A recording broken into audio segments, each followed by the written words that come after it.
What up, Mini family? Welcome to another Tuesday stream. Welcome to the first time ever Phantom Dust. My first time in a live stream, been a long time YouTube watcher. Welcome. Welcome Nurgle Matthew, Caleb Sweet, Nerf Herder, Mama Wolf, and I think Pepper Milkshake, also new. That's a cool loading screen. Thank you very much. Someone, I think it was Matt, said he didn't want to be debated by the title. Well, I have some news for you, Matt. You are being debated by the title. We're painting skeletons! As per usual. But probably the last skeletons for a while, because honestly, I'm having a hard time fitting these guys into my lists, and I have 20 of them, so I probably don't need to paint more. But we'll see. How you doing today, Evan? Pretty good. Not bad. Excellent. My thumb is no longer the size of a beach ball, so that helps. That is good. It still hurts, though. Okay. I'm still concerned that I might have to get surgery on my thumb, which would be really bad. Fucking rip the cat, dude. Yeah. I did not think a cat could do that kind of damage. It's not about the actual physical damage. It's the mouths are gross, man. And when you take what's in a mouth and you inject it with a fang right into your joint, yeah, it's not good. Yeah, sounds like GG. Aries is good, wee beastie. Aries is a pretty good dog, except for the fact that he hates everyone else. Yeah. Star Wars Geek says, looks like I got a haircut. I don't see any frosted tips. Yeah, I'm having an issue with my hairstylist. I explained this to Evan before the stream, but I don't think they fully understand the pressure that I need this done like right now, because they don't normally dye hair where I get my haircut. It's kind of like a thing we're going to do on the side, but they're trying to like find space outside their normal schedule for me to do it. And I've like been texting my guy, asking him like, hey, like, do you have space? And he isn't replying. So I think I'm just gonna have Amber do it. Just get it over with. Bleach him up. Sir Richard Butte, thanks for the 5 months of subbing. Prime subbing, no less. Just turn my ad block off. Appreciate that. Pepper Milkshake. Jim Kemeny says he primed the Sons of Velmorn. Those are some hot skellies. Biggest Blake is subbing. Been a while since I caught a stream due to the new business. I'm happy to see you're as rizzed up as ever. I'm risen. Appreciate the sub. Also, congrats on the new business. Anyone can do frost tips? I did them at home in middle school. Yeah, that's why I'm thinking, yeah, let's just get it done. No need to wait for someone else to do it. Tutorar, thank you for the sub as well. Make a collaboration with the brand Mondo. That'd be the most unexpected YouTube collab ever. Dude, I would love to collaborate with Mondo. That'd be sick. I bought a couple Mondo posters myself. Reaper's rating us with 45. Hey, good time. Reaper, thank you for the rating party of 45. We appreciate it. Is that gonna be our Christmas present? Yeah, we'll call it that. We'll call it that. It's beginning to look a lot like Christmas. Yeah, you know, it's like the frosted tips go with the season, because it's like my hair is getting snowed on or getting frosty. Iyamo, thank you for the 9 months of Prime subbing. Yeah, thank you again, Reaper, for the raid. I really appreciate you guys. Just kind of you're consistently rating me at the start of my stream, and I really appreciate that. So I'll let you know. Let's do a little bit of mail time. Uh-oh. Just a tiny bit. Two things. I had someone reach out to me that couldn't afford a sponsorship, and that was fine. And I said I would show it off on the stream. This is a Cthulhu sculpted dice tower. Awesome art freak. Thank you for the 15 months of subbing. Coolest Gravelord minis. Nagash excluded, of course.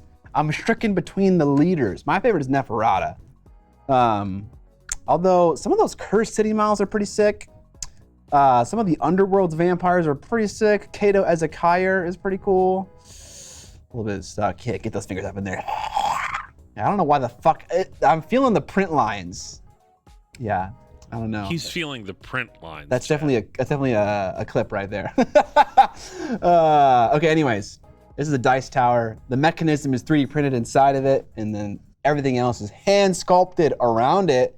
They sent me this, and I said I would show it off on stream.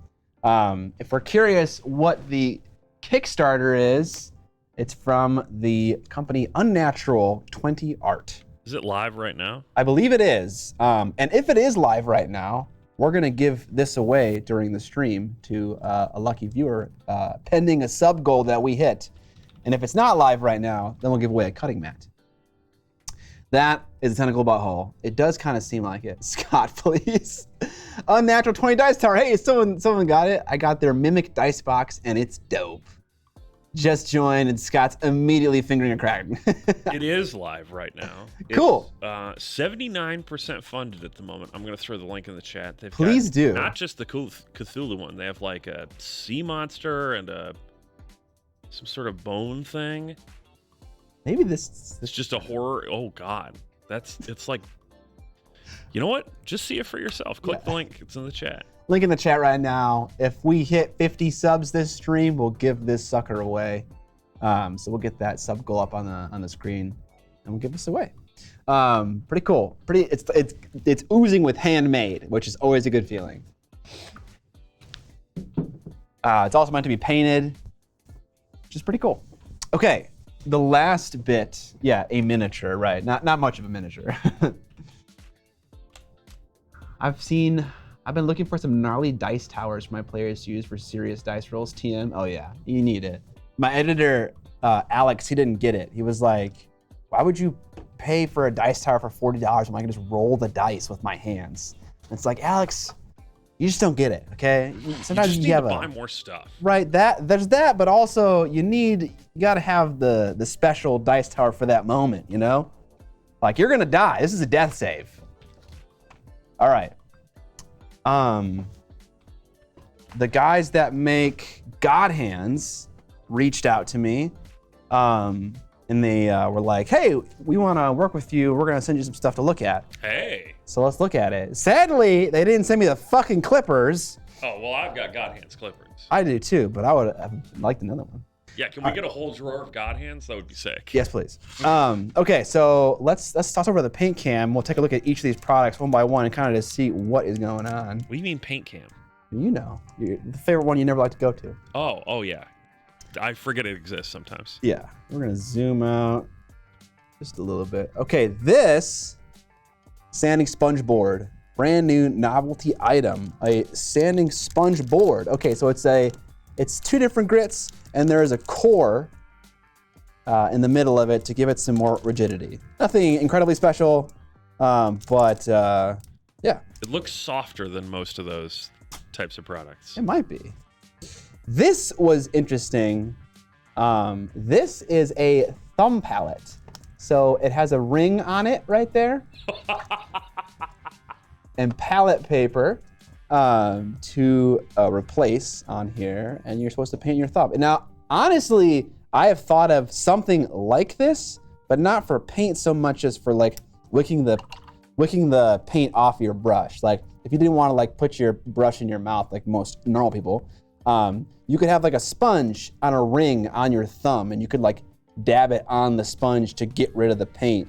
And that's like, it's like close to where you are. Like if you're holding a model like this, dab, dab, dab, right back in it, right? You know, and I think it's nice because acrylic paint tends to dry fast, and this just makes everything faster, but interesting. Reminds me of lollipops, absolutely.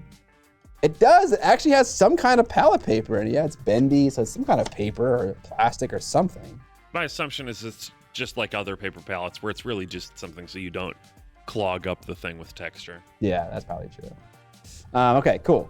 That's one thing. We got a brush here that has like a metal handle on it or something.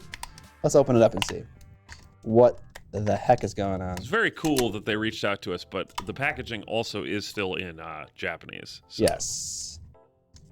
So we don't know. I went to Japanese camp twice. Japanese camp? Oh yeah, baby.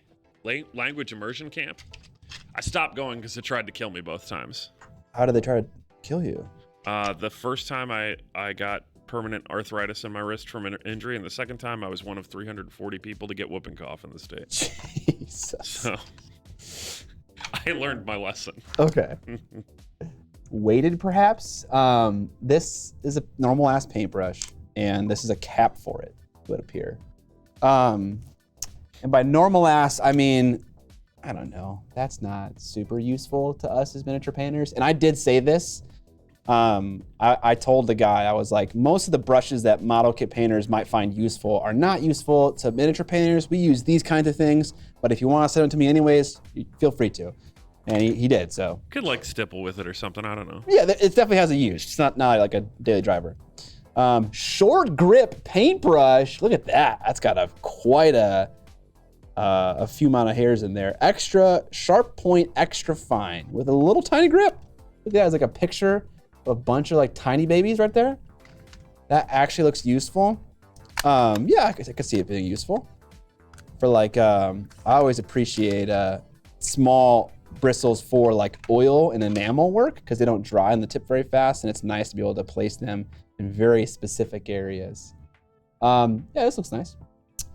Finally entering the refinement phase of my warrior. Nice. Only took 2.5 months. Jesus. I haven't went to hentai camp and hurt his wrist. Shocker. All right, I actually hang on. I want to see if chat can actually hear this through the microphone. I'm gonna pause the music for 1 second. See if you can hear this. Okay. That is my wrist when I make a fist. Makes that noise because of what happened to me at Japanese camp. What the fuck, dude? Yeah. Do you even review random brushes? No, I don't like that kind of content in general. That's not like super compelling to me, so I don't do those reviews, but that's okay. These are waterproof sanding paper. The paper was soaked in resin and it is hard, so it can sand firmly with an edge. And you can see someone scribing or deepening a panel line or a recess on a Gundam kit. So I read that and I was like, oh, interesting. And then it's still bendy though. So while it is soaked in resin, I suppose, it's not like super brittle. It still has some flexibility to it.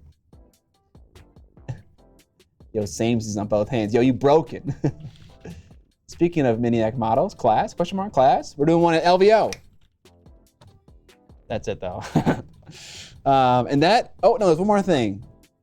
From the boys over at God Hand, the boys and girls. This is just a bunch of palette paper, it seems.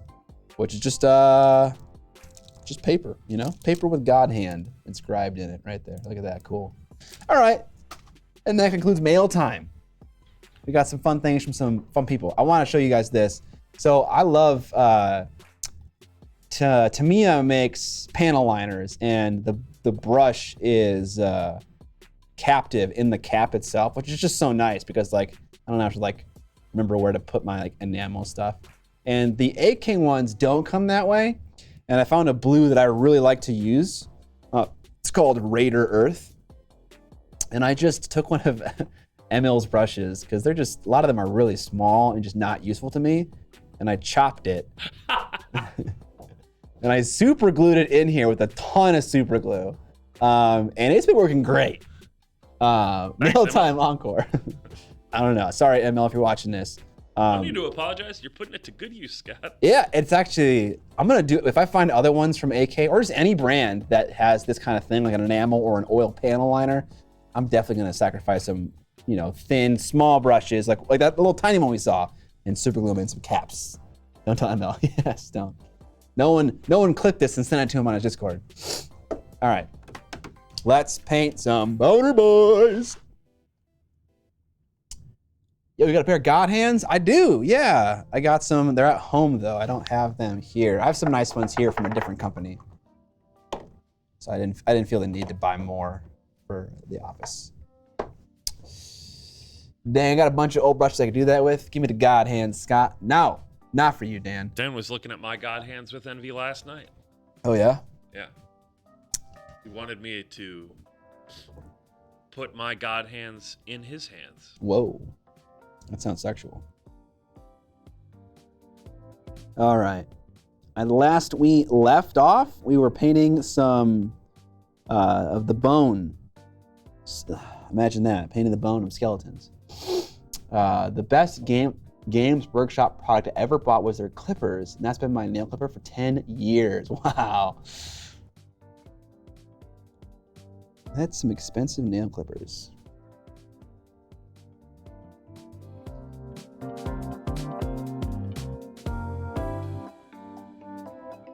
All right, and this is a super simple step in my paint scheme. I'm just applying one highlight, and depending on where it is.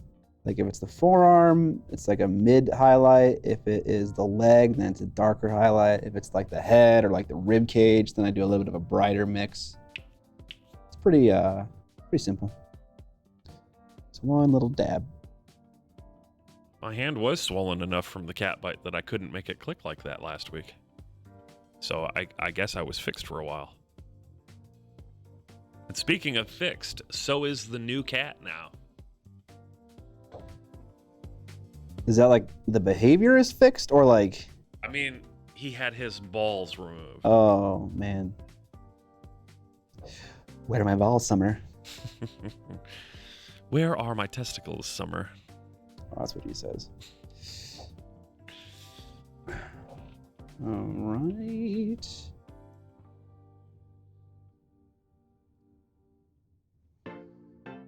$207 rocks, goddamn. Hey, weird question, but do you use any flow improver for paints in your palette?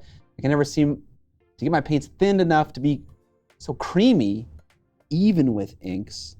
I'm not sure what cream's got to do with it.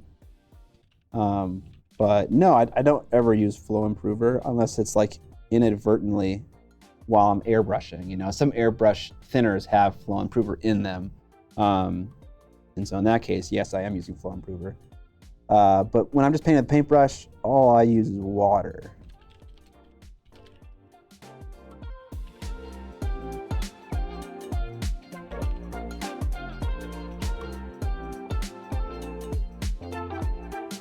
Look at how little bone. It's on these boner boys. Incredible.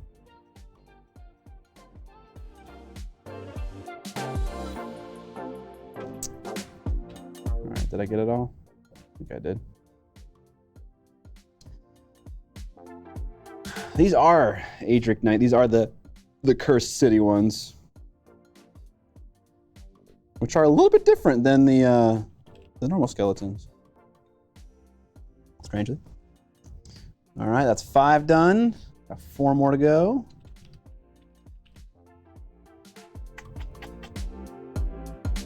When will the old streams be up on the side channel, assuming editing is going into the Kickstarter stuff at the moment? Yeah. I don't know when, but whenever they do go up, they will start to go up more consistently because we have found the solution to the thing that was clogging the whole works up. And so now I have to just make a bunch of thumbnails for all the old ones that haven't gone out yet, and then they'll go out consistently. We have quite a few, quite literally uploaded and in the backlog, ready to go. With thumbnails and everything. We just need to get the last few thumbnails whipped together, and then it's roll them out. Yeah, and I'll say for the gaming stream, it doesn't really matter that they come out in like a linear fashion. Just for the painting stream, it kind of does, because I kind of paint things sequentially. Because you've been painting these damn skeletons for 7 years?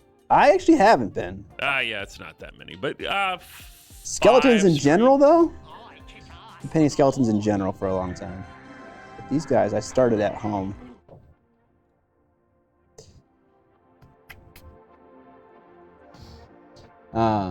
Mustang Revolver, thank you for the sub.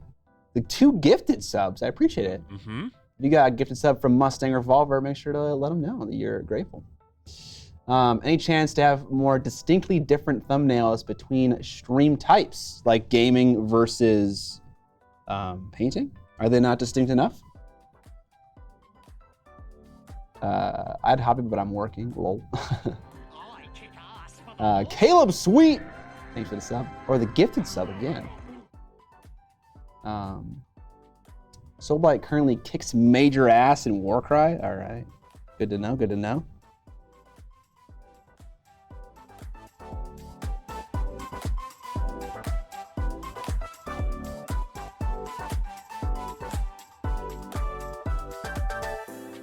I think the skeletons have fangs. Mustang Revolver realized that he needed to sub, so he subbed with Prime. So, okay, I was gonna say, so he subbed by gifting his sub to other people.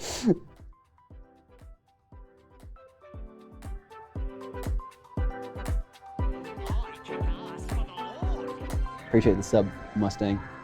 Adric Knight also subbing with Prime sub. My eyes aren't so great, so the thumbnails look quite similar. I'm curious which thumbnails you're looking at, because we have kind of like a painting one and a gaming one now that I think are a little bit distinct. I think mostly the biggest difference is that in a gaming stream, there are often 2 heads versus just one. Unless there's a guest, then it gets a little wonky. Yeah, we could think about adding in like a symbol or something. Like a paintbrush for painting and maybe like dice for gaming or something like that. Or if that all fails, the title will just tell you what it is. Have you checked out Lord of Prince's latest release? Pretty nice Chaos Warriors. They also have some awesome Vampire Knights as well. I can almost guarantee that I've seen their Vampire Knights, but I'm not sure about their... Those were the ones that we looked at on stream, actually. Oh yeah, they're a little bit busy, I remember. Yeah. In terms of detail. They're cool, but... maybe not super fun to paint. But they did look cool.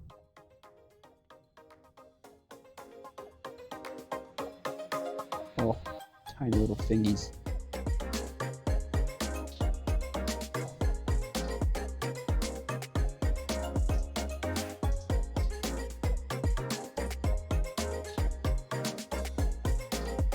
Paintbrush for painting and Scott plus Curtis choking each other to kill your friends. Nice.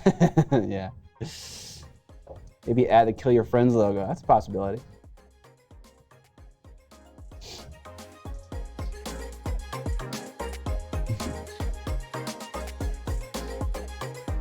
The Soul Blight ranges from decent to incredible in Warcry. Okay, I better get a game in before they get nerfed.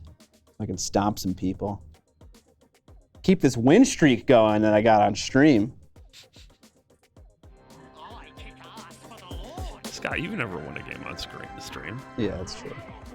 Our goal is not updating. What the heck? Streamlabs. I have to do this manually?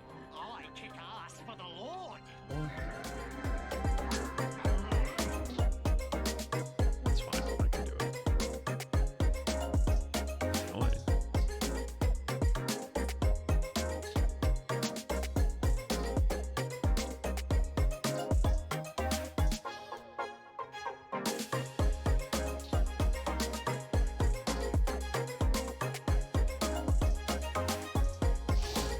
Talking about a win streak, how are the standings in the Escalation League of AOS? We're currently on our second 750-point game, but it's not happening this Thursday, but next Thursday, at least for me. And I'm in terms of standings, I'm 3-0. I don't know about anyone else though. I think Curtis is 1-2. I think Evan is 1-2. I think John is 2-1. Dan is. He has to be 2-1. Wait, no, does he? I don't actually know. Undefeated champion. That's me. Give us the Tentacle Tower, Illusionary Voice, and Malekith. Malekith, Lord Almighty, Dragon Elf himself. This is the Tentacle Tower. Right now, if we hit 50 subs this stream, we're giving this bad boy away. You can find this on Kickstarter at the moment by a company called Unnatural 20 Art. Pretty cool. The hole is for putting your finger in, I think. So you beat Dan as well? I did. Yeah, I just ran it down mid and did vampire things. The most tactical of the 3 games I've played so far, at least tactically feeling, was that first game against John, that first 500-point game. Otherwise, I'm just like running at things and rolling dice. That's kind of it.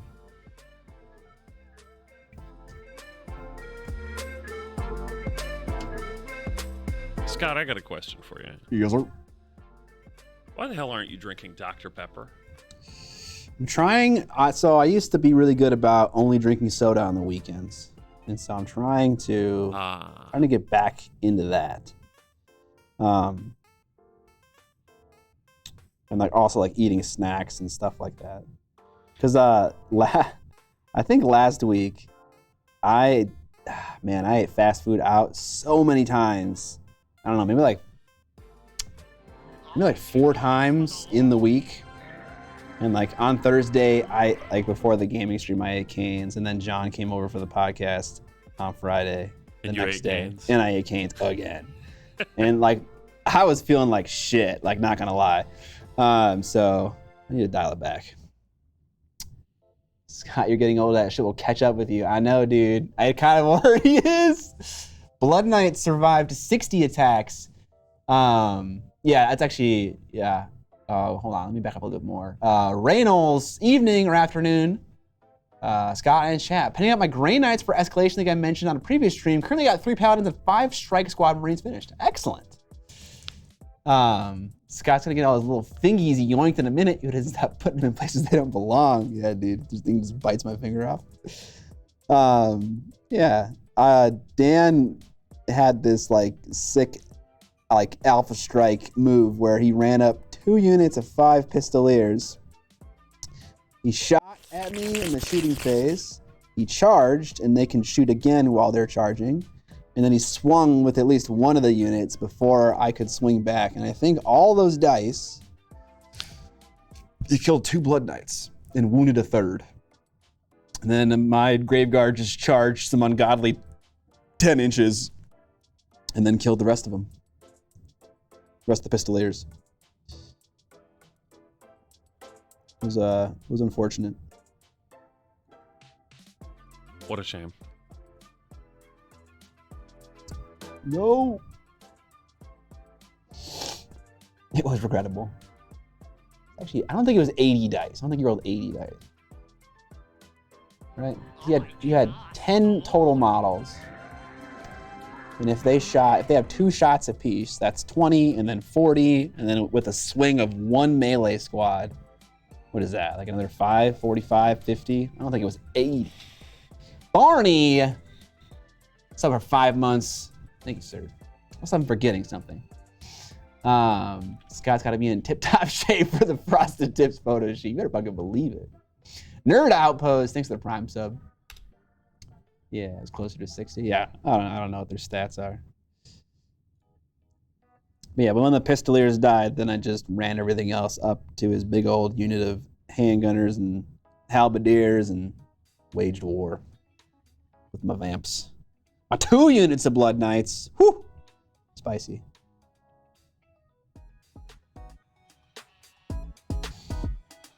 Question regarding Vallejo paint.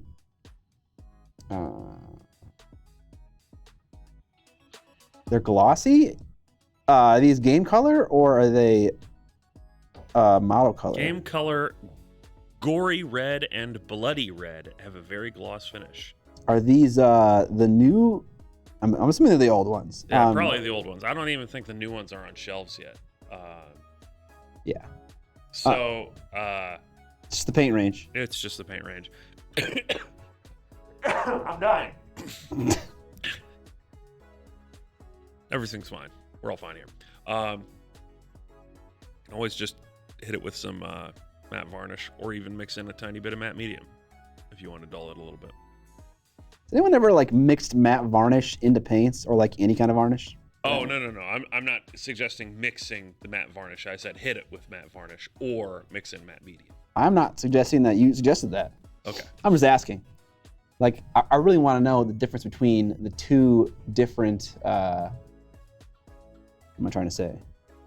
Like varnish and medium. Like, are they super different? Yes. I don't know why or how, but I do know that they are different. Okay. I mean, yeah, I'm just curious if I could mix it into the paint and if it would make much of a difference. We got Unnatural 20 art in the stream right now.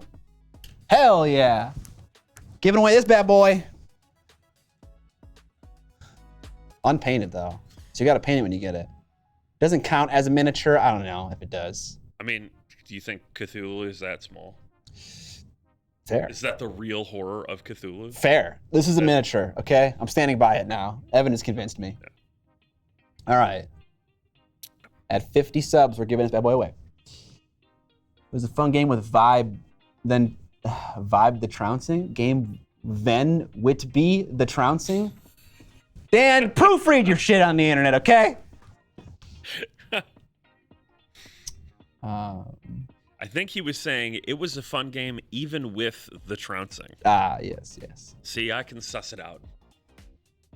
I can see the devil in a man, and I can pull it right out. Got to push the boundaries of the definition of miniature. Absolutely, absolutely. I mean, a miniature is just a replica of another item in a specific scale, right? Right. So you could have a 1-to-1 scale miniature. It's the same size. I think that's probably pushing it a bit. It's got to be smaller, at least somewhere. Hersher Mafk says, and he wanted to make sure that I highlighted this. Con of the North. I've heard of Con of the North. It's the extent of the question. So yes, I have heard of Con of the North. I've even been there once. Is that in Minnesota? Yeah, it's at that same hotel that all the other cons go to in Plymouth. Oh, nice. The one that Renegade was at, and the one that that horror convention that Alex was saying that you guys should go to. So you're saying that if I were to run a con, It'd probably be at that hotel. I'd be remiss to not have it at this legendary hotel. I think it's just a reasonably sized venue for, mid-level hobby cons and things like that. Gotcha. It's a nice venue. I like it, except they have a concession stand there that is both overpriced and still only takes cash. Which is just not acceptable in my opinion. Not acceptable in this day and age. Yeah.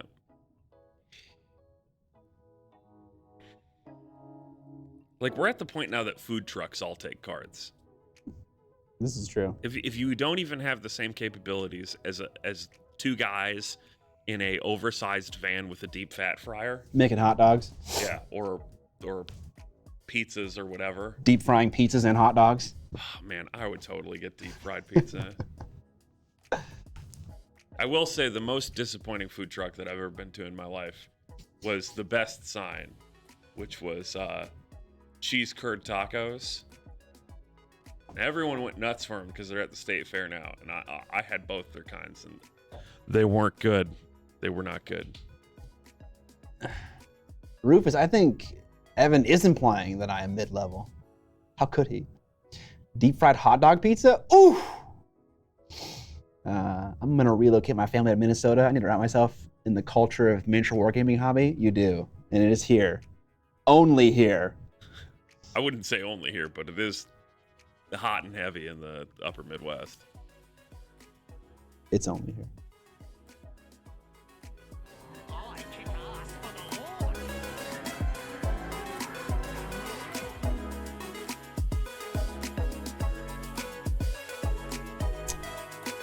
Boyce 1991. I bet you were born in 1991. Thanks for the sub. Appreciate it. All right.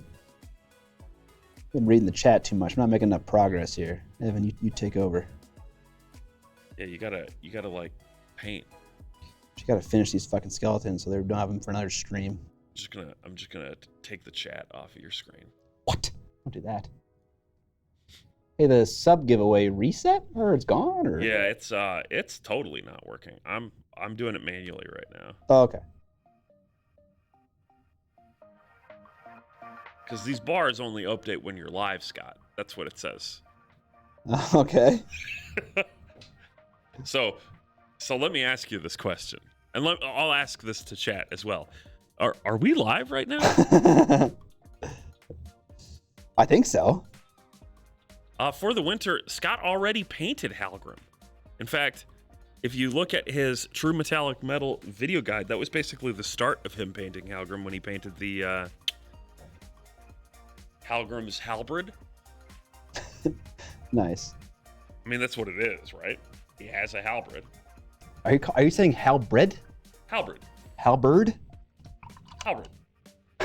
Halberd. I got him right next to me. I'll flash you with them real quick.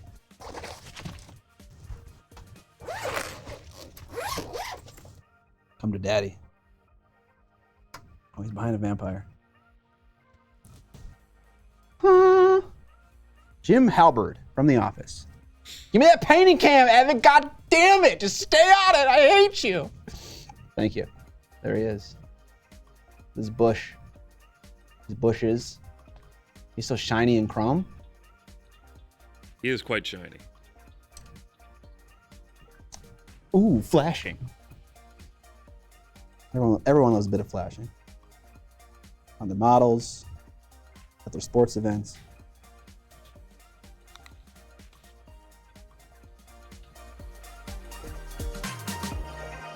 Man, the music is like really upbeat now. Is it?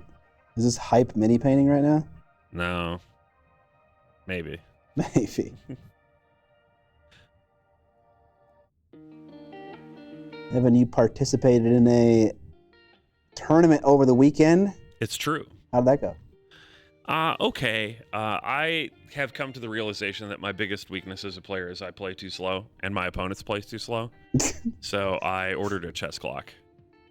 Is your biggest weakness as a player is that your opponents play too slow? I allow my opponents to play too slow instead of just going faster, faster, faster, faster.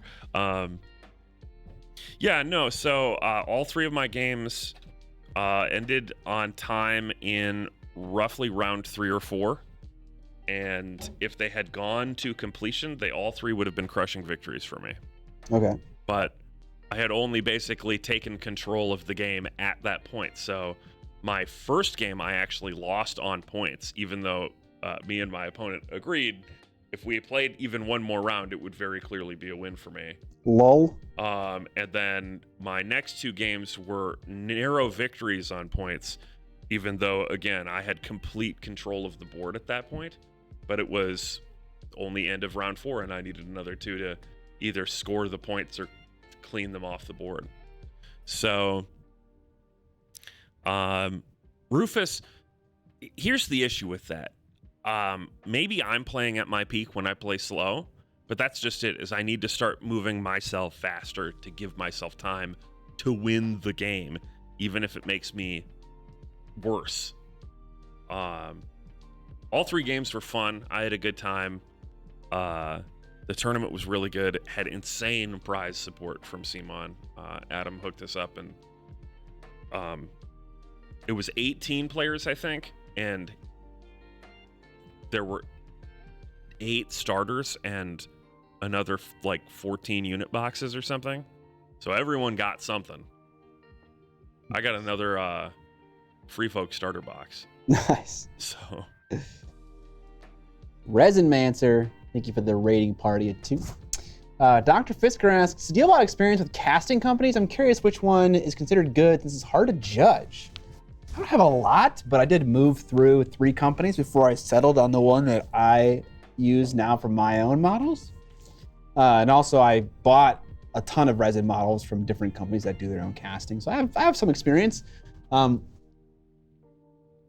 You're asking which one is considered good? I think I missed the highlighted message. that was for me. It automatically happened. So See ya, Grisha Kalish. Okay.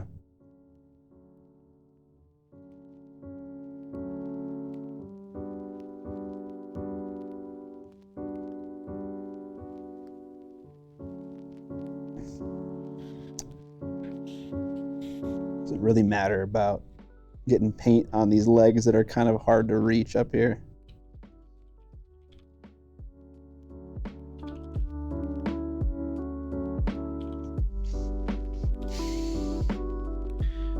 part of the thing about like casting companies too is it really just comes down to the quality of the masters that they're given and everything.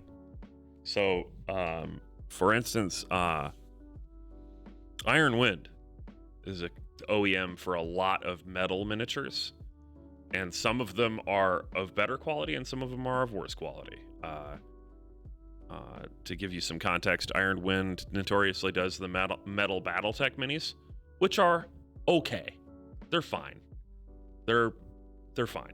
They also do Dark Sword minis, which are incredibly like sharp.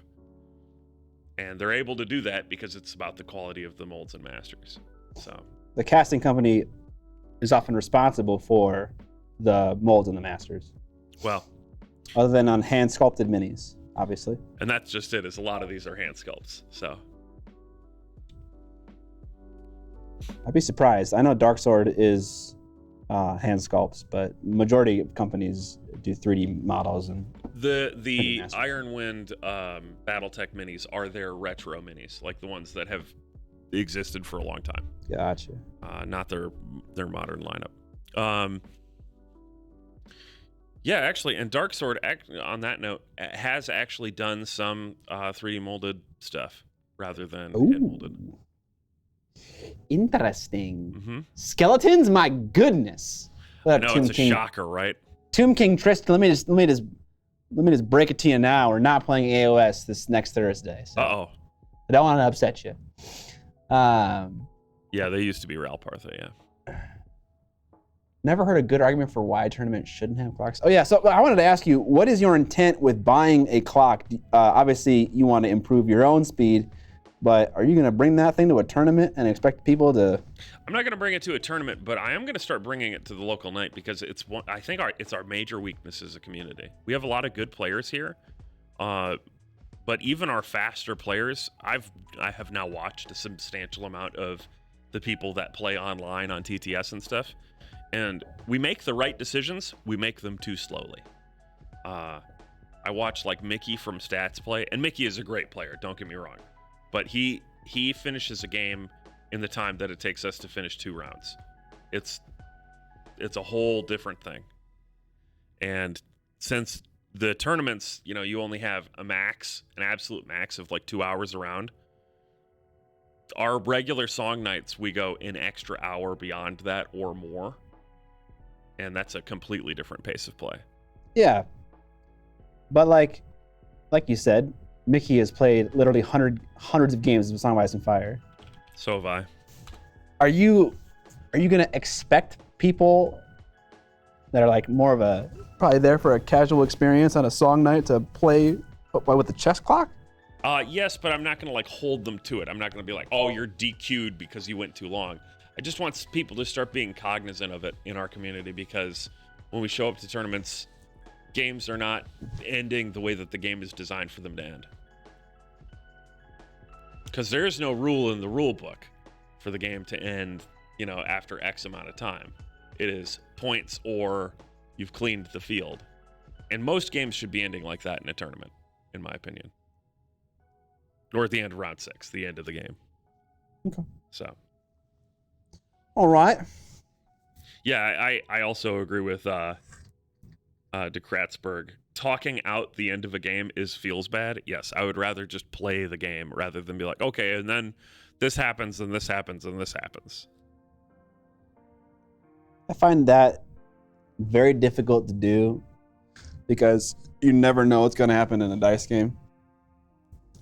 So some things are like pretty obvious, but other things are not super obvious what the outcome would be. Exactly, which is why I would rather play it out.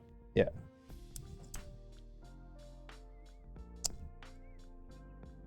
I'm finding these bristles are a little bit too long for what I'm trying to do right now.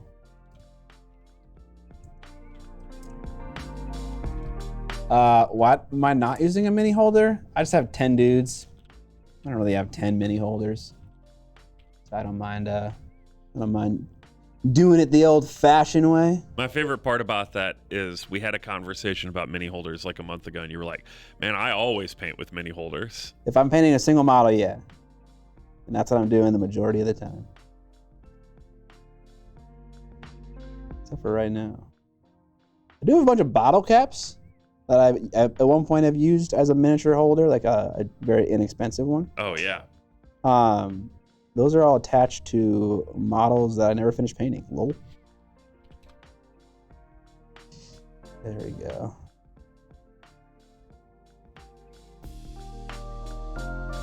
Yeah.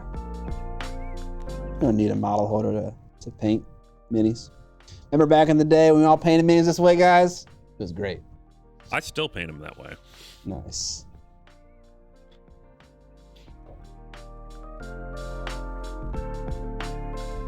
Which is why I want my paint and primer to be hardy and tough.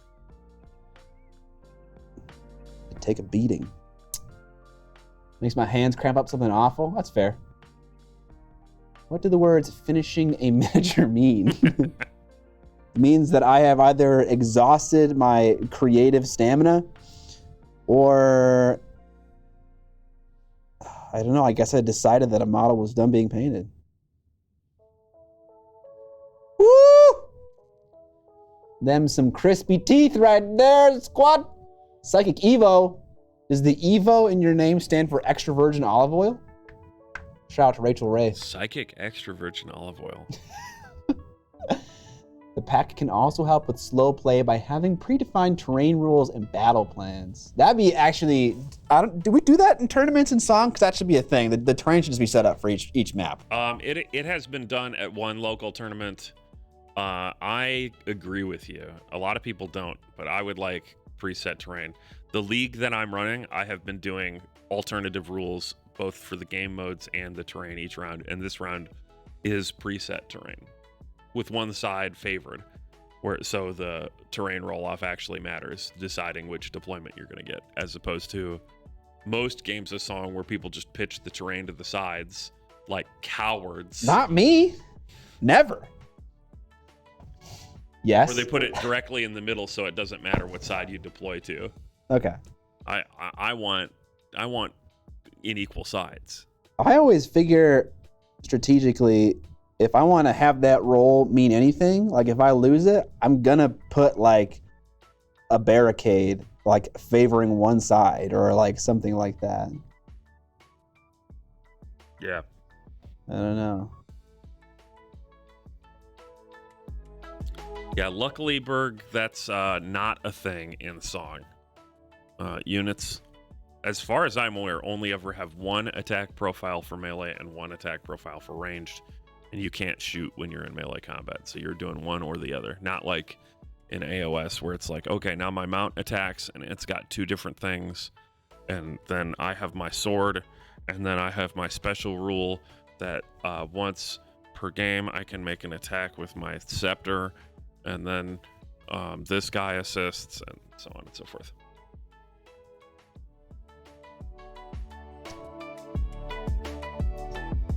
It's a lot to remember. Scott, you're looking at chat again. Oh, fuck. I just need to interact with the people.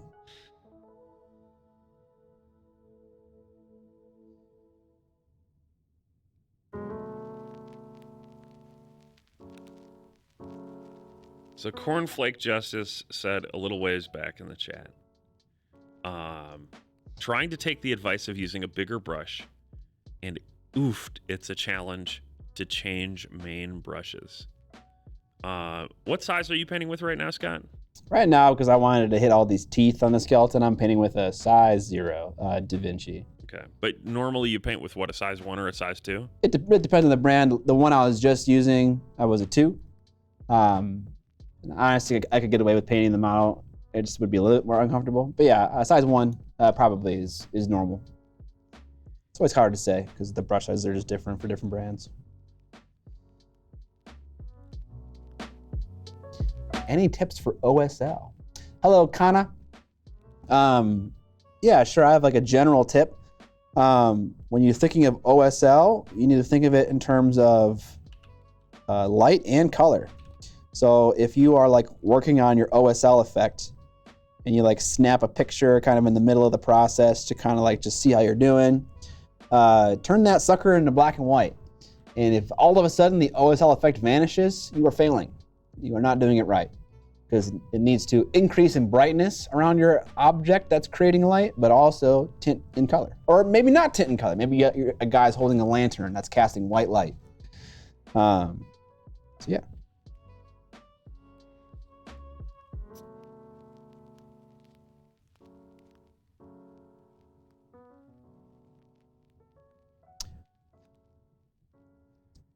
Scaly bones. Can't even imagine using that brush size. The big one. I mean, it just needs to come to a sharp point. That's like the biggest issue. If it doesn't do that, then you're screwed.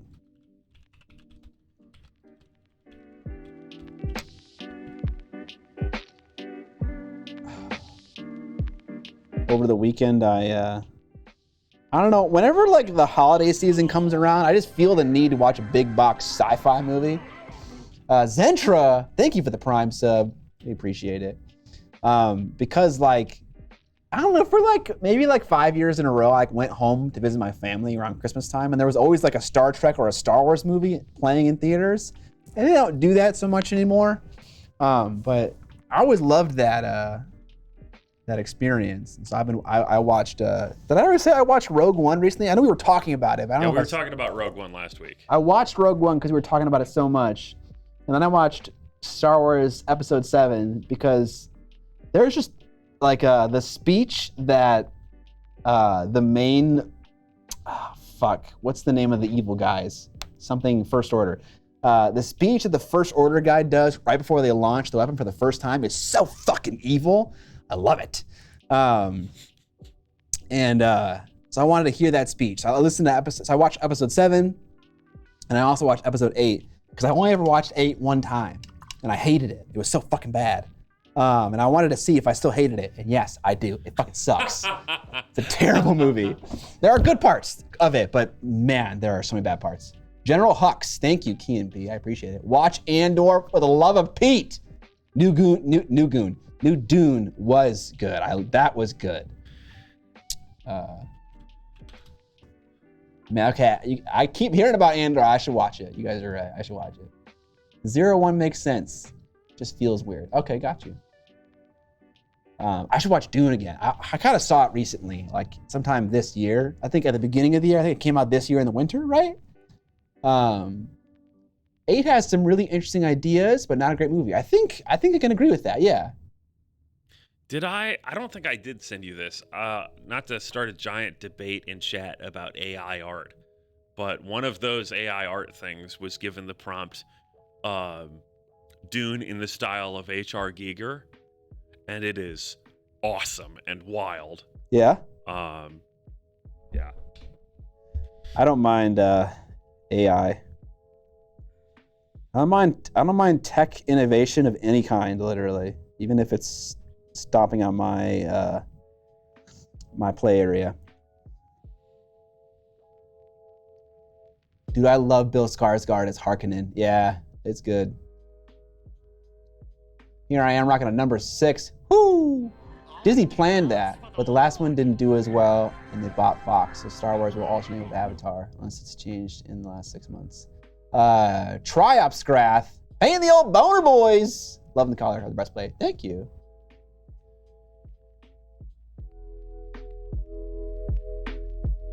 Yeah, I understand that.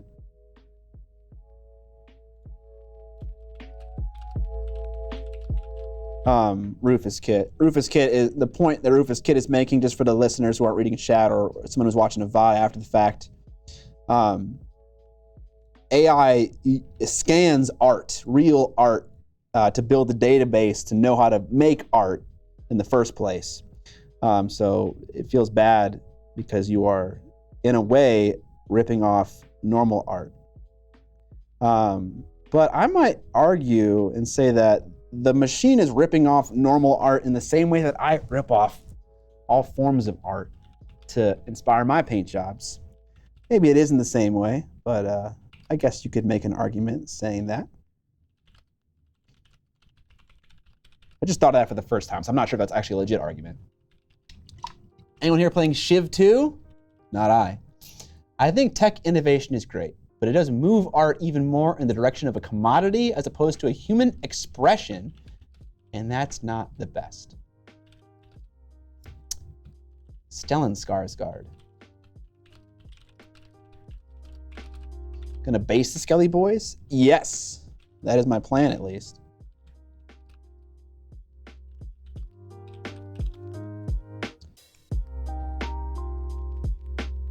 I'm also not super worried about AI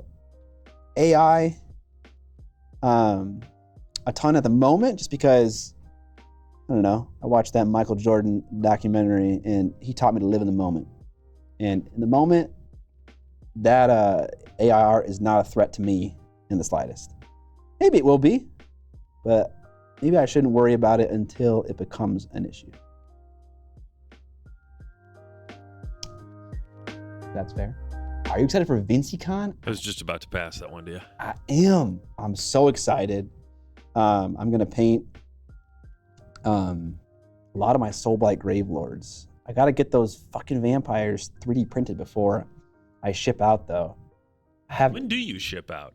Friday morning, 10 a.m. We got a Curtis in the chat. The AI needs millions of images to operate well. It seems silly to claim it's ripping off any particular artist. You are right. But yeah, it's sitting on the backs of giants, you know, trying to do art in the first place. Like it can't go anywhere without starting with something that people created, you know. But again, you could think of it as inspiration, like anyone when they make art. I don't know. Shipping out of where? Shipping out of Minnesota to good old Ohio. Oh, I thought you were gonna do a joke. Nope, I don't do jokes. Nah, we don't do that here. Jokes are lame. There is no humor on our stream. No.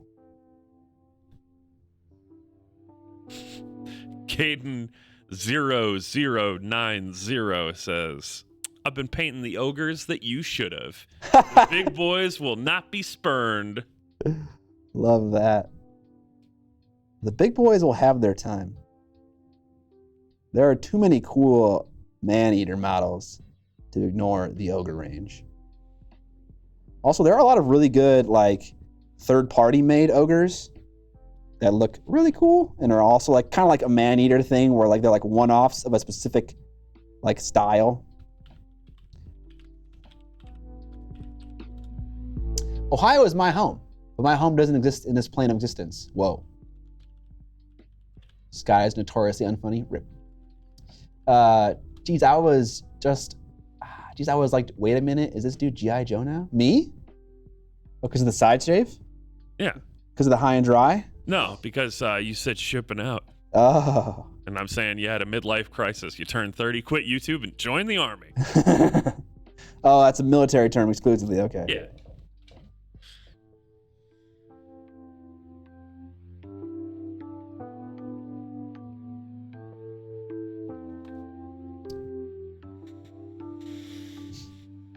Lots of people painting ogres. As a casual player, Scott, any advice for starting AOS? I've played 40K for a couple of years now, and I'm taking the dip into AOS with Stormcast. My man. My man. I don't know if I'm the right person to ask this question, but I appreciate you asking me. I don't know. I kind of am really enjoying what we're doing with our Escalation League, where we're like removing a lot of the nuance from the game and slowly adding it. But I don't know how to like explain that to you in a formal way that you'd be able to like, you know, take away. Like we're not starting with battle tactics. We're starting at 500 points and increasing by 250 effectively every game. It's more every 2 games, but it's kind of the same thing. No behemoth models at the beginning. That gets added later. I don't know, it's nice. It's nice to learn AOS in stages as opposed to trying to figure it all out at the same time, because my God, the list writing itself is confusing enough. Have I been to Europe? Yeah, definitely. Many times. Yeah. Ooh, that's an elbow right there. Let's paint that. I just linked the, yeah, I know you can hear me typing. That's, sometimes that's how life goes.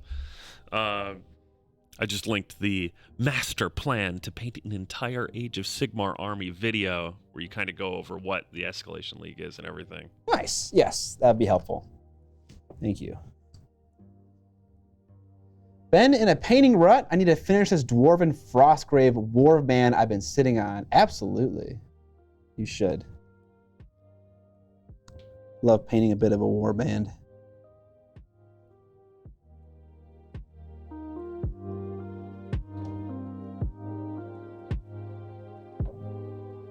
Clickety clackin'.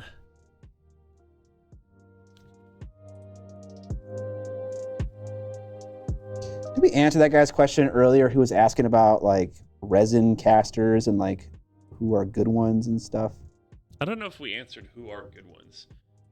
I did point out that the quality in equates to quality out to some degree. Definitely, yeah. If that guy is still here, I mean, I can let you guys know the caster I use. I mean, I advertise this willingly. Some people are a little weird about sharing their caster, which I kind of get, because if you advertise your caster, then they have less time for you as an individual. But if my caster makes more money, they'll hire more help, they'll increase their tech better. So it's like everyone gets better at the same time. So that's why I don't mind it. Damn, what's the name of my caster? I know the dude's name. His name is Louis. I talk to him all the time. But his name is something kind of forgettable. It's a British company. Fuck. Can't remember the name. Is it like on your product page? Yeah, I think if you go to the Duchess, if Yeah, like give me a second. hopefully I updated it, it might still say Ask for the Lord. something not accurate. Jake the Baron, thanks to the Prime sub. Hey, Louis! Honestly, you've been one of my biggest inspirations in painting. Thank you, Jake the Baron. We took in a foster kid, so I gave up my office and all my 3D printing and painting area, so I'm waiting to get back into soon, though.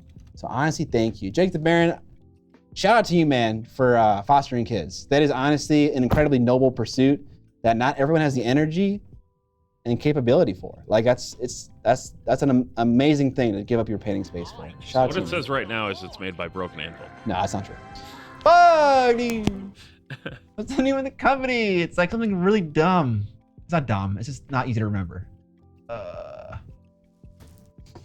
anyone actually cares, I can let you guys know what it is. Nah, I'm not special. I think you are. Don't play it down. I haven't touched my brushes in weeks. I built up around 1,300 points of Blood Angels for Horus Heresy, but barely touched them at all. That's okay. You know, don't stress yourself, okay?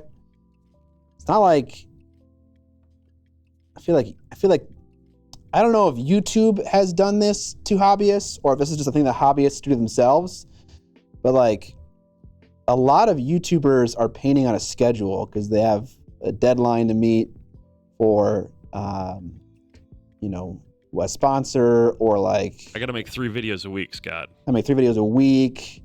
I gotta get this video on time for Black Friday, for my Kickstarter to launch. There's so many reasons why a YouTuber might be rushing through a paint job, like myself included.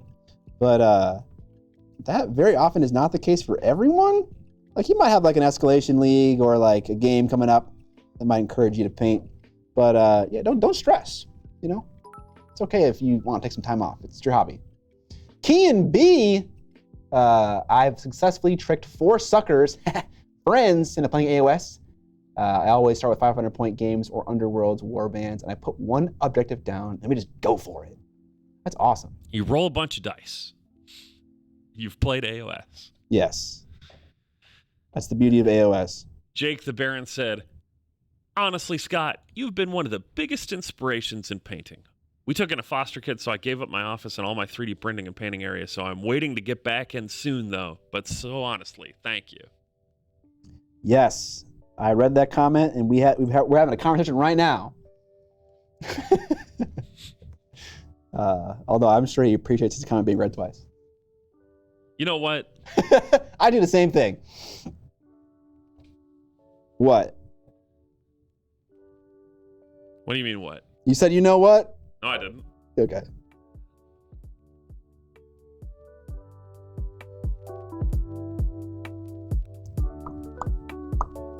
So many little finger joints. We got a Curtis in the chat. Curtis, how them docs coming? You painting? You slinging paint yet or what? When we played, no paint on him yet. That was a week ago, though. Do you share your taste in music with the brush licker guy? Oh, okay. I don't know if he's asking me if I share taste in music with you. I think that's what he's asking. Maybe. But John's also a brush licker. That is true. There are many brush lickers out there. I am also a brush licker. Whoa. I learned it from a miniature YouTuber that I watch. We are not endorsing this habit. At least I'm not.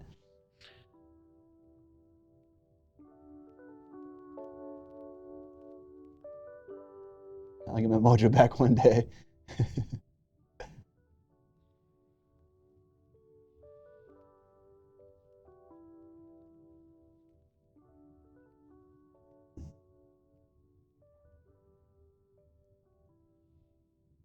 Ah.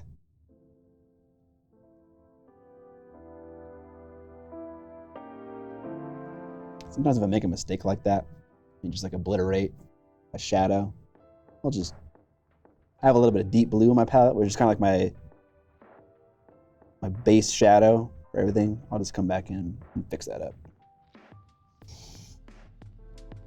Metallics are spicy. Are you going to be at Warmer Fest in Manchester in April? No. I have Adepticon is like in the end of March, and so it's difficult to go to both of those. Oh, God, that's soon. Yeah. It is. I'm excited. Adepticon is always a great time. If I die from licking water off my brush, then that's lame. True.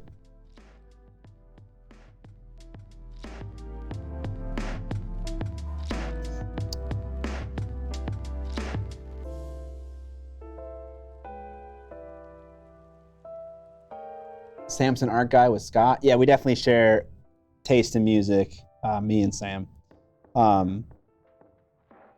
It's nice because when we hang out, we listen to the same tunes. But he likes a lot of stuff. I think he has a wider breadth of musical interest than I do. I think I, for the longest time, was like really closed off to a lot of music, and just now starting to open up to a lot of different kinds of music. I was about to say, it seems like your horizons are expanding in that regard. Yes, definitely. And I have a lot of people to thank for that. Largely my wife. Forcing me to listen to pop music. Pop music is the bomb, dude. What was that? I said pop music is the bomb. Wasn't Good pop music? It's awesome. I believe it. I actually didn't know for a while that I thought pop music was a genre, and it kind of is, but also it just describes popular music. Yeah. Pop is sort of popular. Yeah. Are you a Swiftie yet? I am never going to be a Swiftie, much to my wife's chagrin.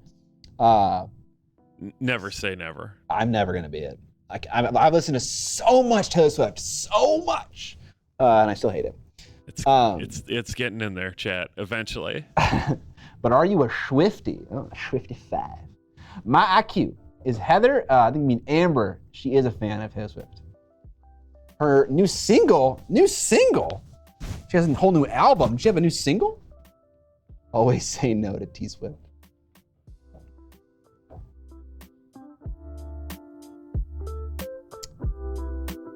It's both, JJ Water. Yeah, I think he's right, but I think you're also right. It's both. There's a conversation to be had about genre in general, to some degree, not being a real thing, and in fact just being a corporate invention. Oh, and we want to have that conversation. There is nothing that we love arguing. Our off-topic conversations for the paint stream. Yeah. I'm not even joking. We do love arguing. Yes, and we love, and it's got to be stuff outside the hobby. 'Cause yes. Inside the hobby, we agree about like 99% of stuff here. Yeah. Just someone with a radio background, I think of genre in the classifications that a radio station would bill themselves as. You know, is this an AC station, adult contemporary, or is it rock station, etc.? And like, what music would they play? And there's a lot of overlap between them. Is the chair painting too? No, I'm running the stream. I have to hit buttons and stuff and read chat. So I do paint when my thumb isn't completely fucked. I haven't painted anything in like 2 weeks. Wow. That's a long stretch for me. Normally, at least on paint night, I paint something, but I didn't go last week. I was going to ask, are you still showing up? I did go yesterday. I didn't do any painting or any hobbying of any kind. I just worked on the stuff for the Song League. but I was there. Nice. Okay, bone done. There's a copper bit that I want to paint. Actually, no, I'm gonna do gold. I'm gonna do copper. Whew. If Sepultura was in top 10, it'd be pop. Lol. Yeah, I mean, if we lived in an alternate reality where metal was the prevailing popular genre, then it would be pop.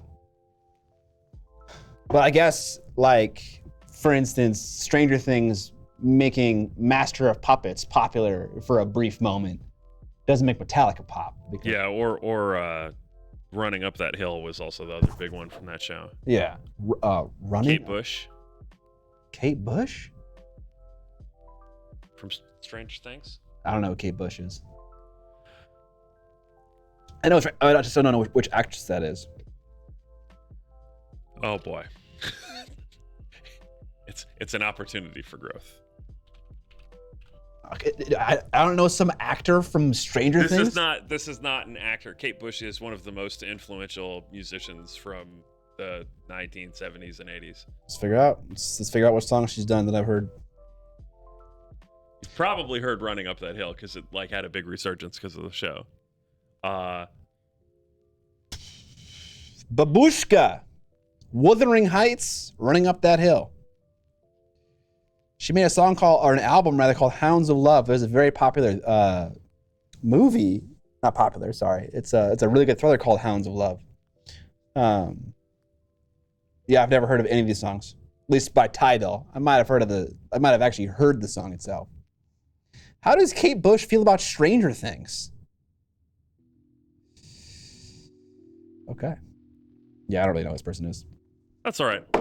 Like I said, it's just an opportunity for musical growth. Do you follow the YouTuber Rick Beato at all? No. I think you'd enjoy his content. Kind of Adam Ragusa-esque.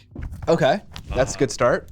But on the other side of it, he's a music producer down in, I think he's located in Georgia. He has a whole series on what makes this song great. And it's just, he does stem track analysis of various popular songs from all kinds of different genres. It's both interesting to me from a professional standpoint, but also just kind of a good breakdown of like why this popular song actually is pretty jamming. Okay. So, JJ Waterboy skipping the ad queue by getting subscribed. Ooh. Are there ads playing every 30 minutes? That's how it should work. Yes. Okay. There's also pre-roll ads though. So the first time you click on the stream, you get bombed with 15 minutes of ads. 15? That would be awesome. Give me my money. That would be awesome, says Evan. Give me my money. Oh God.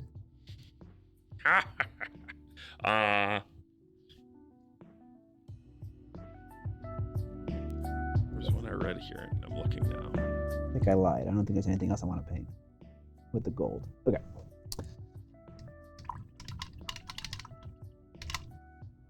No matter what I do, I can't stop the ads. If you feel like music theory, you should check out 12 Tone on YouTube. I watched two. Did we get D-Man Phipps with the Prime sub? Thank you, D-Man Phipps. Have you heard of Zabavka Workshop before? I think I have. I think I got like a giant orc head on a plaque from him, and it was like a big scale bust, essentially. I'm only here for the ads. Hershey Math, my boy or girl. That's hilarious. I watched two musically inclined YouTubers. One is Andrew Wong, and the other is the Melon, the bald guy, who like really deep dives on albums and songs. And he stands there. He's got glasses. He's buzz cut. He's got the album right here. And he just talks about it. Yep.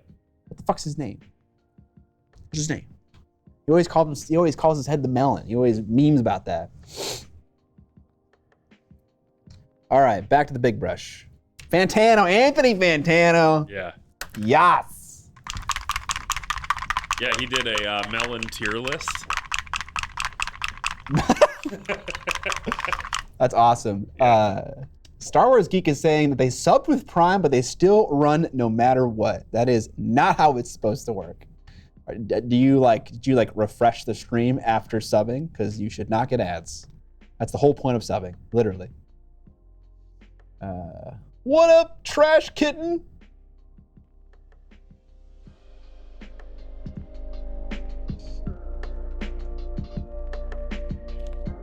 Is there like a setting? Can we get some other subs in the chat? Are my other subs getting ads? I don't. I sure hope not. If you subbed with Prime and are still getting ads, your ad blocker might be causing it.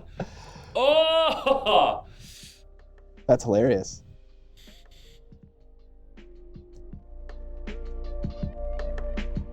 All right, time for the last real step in this painting process. Is we're gonna apply some red highlights to the fabric that we originally airbrushed on. This step also cleans up some overspray problems that we were having, but also just makes this red pop a lot more. I use a pretty diluted red paint when I'm layering it on, just so I can blend it better with my airbrushing layers. I often find it's difficult to blend airbrushing with layering, but if you use a diluted paint, then it makes it a lot easier. And yeah, it's gotta go a little bit slower. And then for the edge highlights, then I use a thicker paint.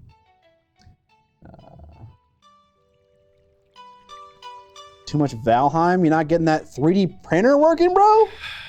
Every day I'm like, man, today's the day that I'm going to do my test prints and really dial in this stuff. I've got my extra VATs and everything. Yes. And then my buddy Leach texts me and he's like, hey, Valheim? And I'm like, yeah, let's do it. But maybe that'll end because we got our asses absolutely blasted in that game. Managed to sail across the ocean and then get instantly killed by something and lose all of our stuff before we got to put down a portal. And then we were like, okay, we'll sail over there in our old gear and we'll pick up our stuff and put down a portal. And we were sailing over there and then he forgot the stuff to make a portal. So we turned around and then it became nighttime and our ship got sunk by a sea monster and now we've lost everything. Oh. Feels bad, man. Yeah. So, that happened, and that was on Sunday. We didn't play yesterday, but yesterday was also paint night, so that's pretty common. It sounds like yesterday was a moment of silence for essentially ruining your entire gameplay experience. We're not completely reset to zero. Oh yeah, and I forgot to mention in the middle of that too. We're like, okay, well, we got sent back to our base. It's fine. We're going to get ready to load up and roll out. And then it spawned.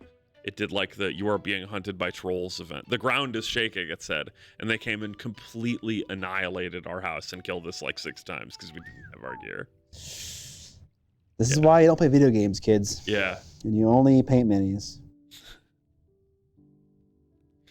I am excited for the next Valheim patch, which is like in beta testing right now. Should be out soon. The Into the Mistlands, it's looking pretty good, but that was a very demoralizing last hour of play. Oh, I love that poppy red edge highlight on the bottom of those. Those patches out, cool. Love it, love it. What is Valheim? What kind of game is it? Viking Minecraft, kinda. Okay. It's a exploration and resource gathering, base building, adventure-y game. But its combat's more involved than Minecraft, not by much, but there's rolling and blocking and stuff like that. Okay. Similar vibe though. It's pretty cool. Yeah, if Mistlands came out today, it came out today. That's fine. It was in beta testing the last couple weeks. So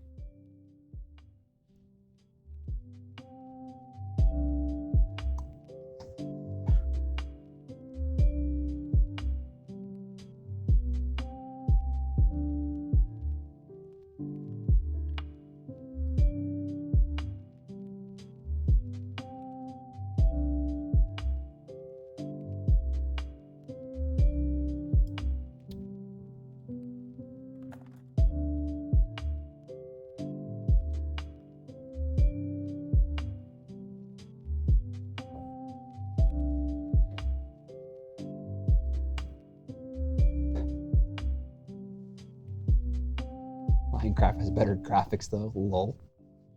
Is that true? No, but Minecraft has a lot more graphical mods. You can make Minecraft look pretty cool with like there's like the RTX version of Minecraft and stuff like that. Oh wow. I mean, it's still It's like still blocks. giant blocks. Okay, yeah. It's still 1 meter cubes or whatever. You can still count the actual pixels in the game. Yeah. It's all right. It's artistic style. I'm fine with it. Ugh. Got some red and my fucking silver. God damn it.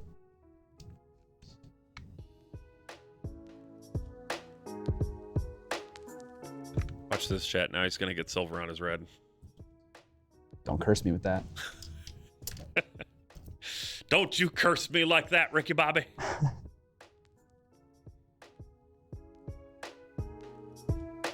The pressure is on. Woo! Clean. Clean. All right. How about this brush? This brush good? Oh, no, this one's fine.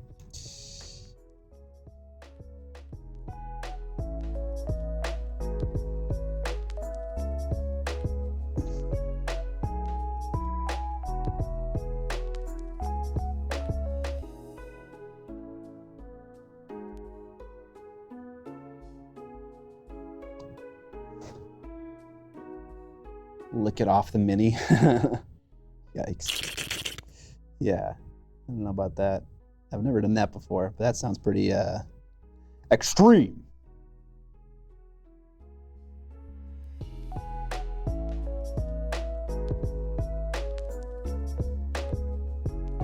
Tongue blending tutorial. Ooh.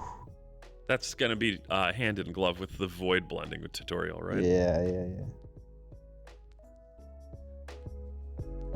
I'm like a little shocked at how much of a meme void blending has become over the years.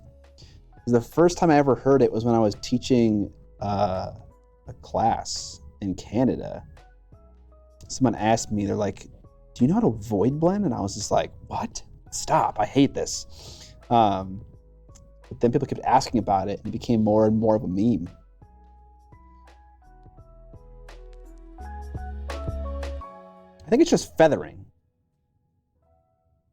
I think void blending is something from Avatar: The Last Airbender. Yeah, probably. Hardcore miniature painting. Screw Slapcho, all about tongue blending. What's a void blending? I think what it is it's just, I put paint down, I clean my brush, and then I blend out the still wet paint on my model. I think it's just feathering, but I could be totally wrong. Using Dota 2 heroes to inspire paint. Fuck! I should have made a void blending joke when I was painting Void Spirit. God damn it, Cornflake Justice. Why couldn't you have said something earlier? Yeah, geez, man. God. Good ideas are of no use if they come too late. Yeah, what the fuck? No, that's hilarious. That's like something you should put on a t-shirt. Good ideas are of no use if they come too late. I agree.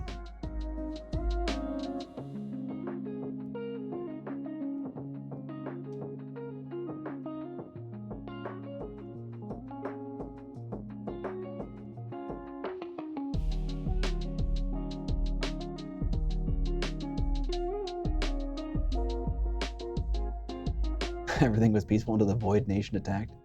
So for your next Void Spirit, yes. Or Faceless Void. There are two voids in Dota, confusingly.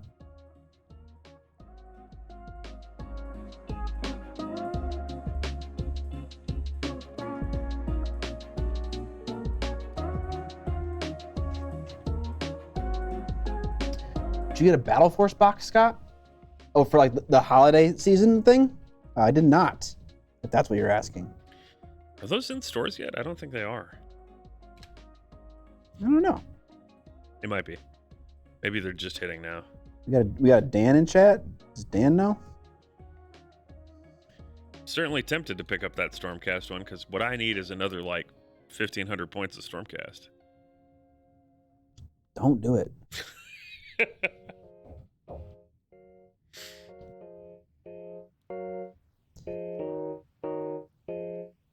I guess they're in. Was Dan in chat?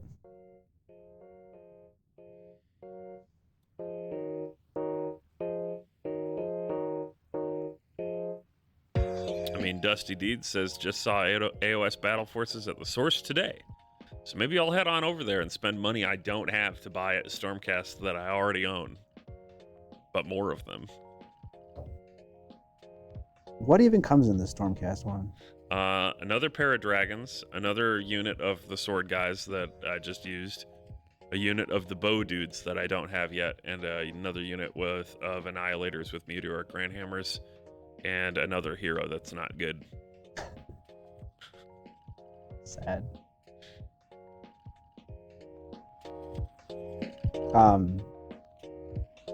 I am struggling to do this fast, and I want to address that. The reason why I'm struggling is because I didn't airbrush enough red on the model. If I really push it to a brighter area, like on that arm right there, it's a lot easier to incorporate Chimera Red as a paint if you're closer to like what it looks like on painted model. But if you don't get close enough to it, like I did maybe with the majority of these models, it becomes challenging to layer it on. We got a sub from Johnny Mac 65. Just about to mention that. Related to subs, we are giving away this lovely Cthulhu dice tower today, hand sculpted by the folks over at Unnatural 20 Art. They're running a Kickstarter campaign for this bad boy, which you can find because Evan's gonna link it in the chat right now. Am I? Yes. I don't link things in chat anymore, do I? You do. Oh, okay. But if luck and chance is not on your side today with this giveaway, you can pick it up at that Kickstarter. It's beautiful. It's resin cast, meant to be painted. Actually comes with a little felt pad here. That goes on the underside once you've painted it to make it nice and grippy. Nice.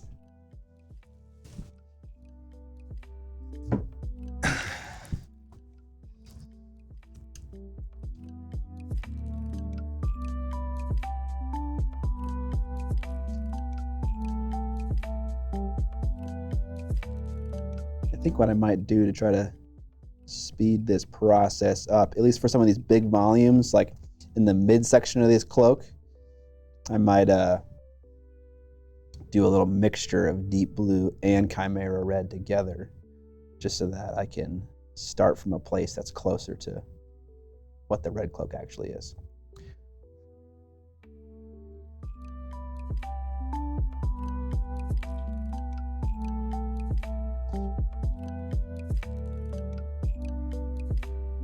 Kana 3148 says, entering Youngbloods and Golden Demon 2 months before I turned 16. Hey! I can definitely pretend I won the trophy in another category once I'm older. And I say, I appreciate the confidence, but you got to win the trophy first.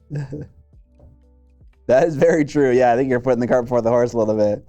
Also, Or maybe they're just that good. It's possible. maybe. Although Youngbloods had a lot of really good competition at the most recent one. So. Yeah, in the most recent Golden Demon, there were a lot of Golden Demon entries for Youngbloods. It was shocking.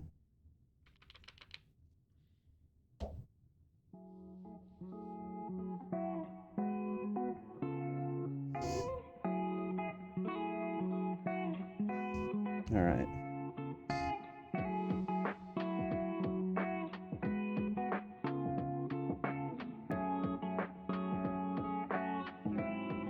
Let's do some crispy red lines at the bottom.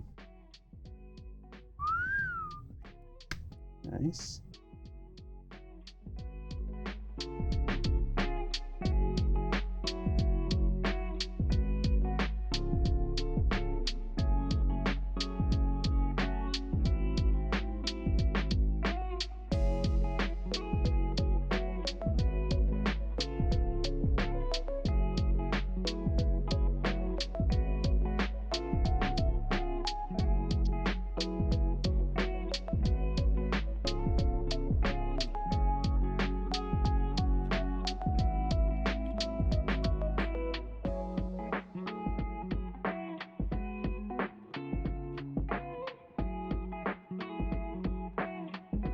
All right, cool. Here's a Scaly Dunzo. Or is that Dunzo? Oh, I gotta paint his spear staff, but I just do that with a contrast paint anyways.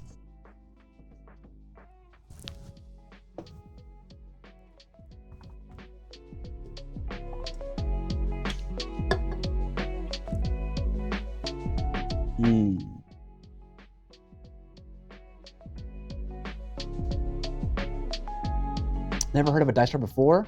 That is a good surprise gift for a geek friend. That is very true. Lovely geek tchotchkes. Can always use more. Some D&D players really love them. Some don't care for them, but pretty popular in the role-playing communities of the world. Dr. Hannah makes dice towers as well. What kind does she make? She's got like one of the licenses to 3D print range from some sculptor. Oh, okay. So she prints and paints them, and they sell them at the source. So wizards' towers and so on.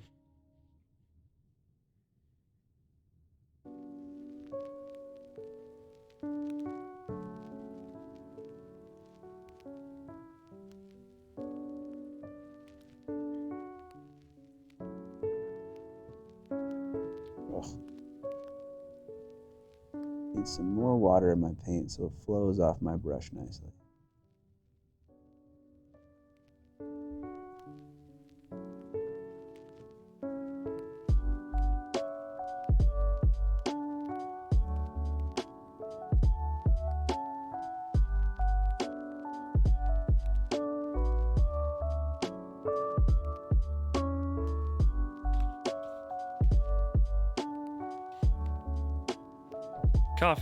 Coffee. We normally put on these lo-fi beats because it's relaxing.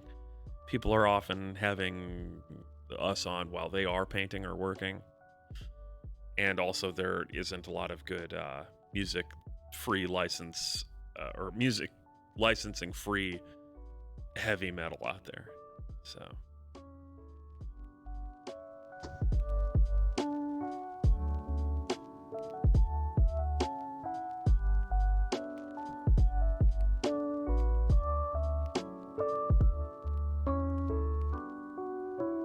Rufus, that's an urban legend.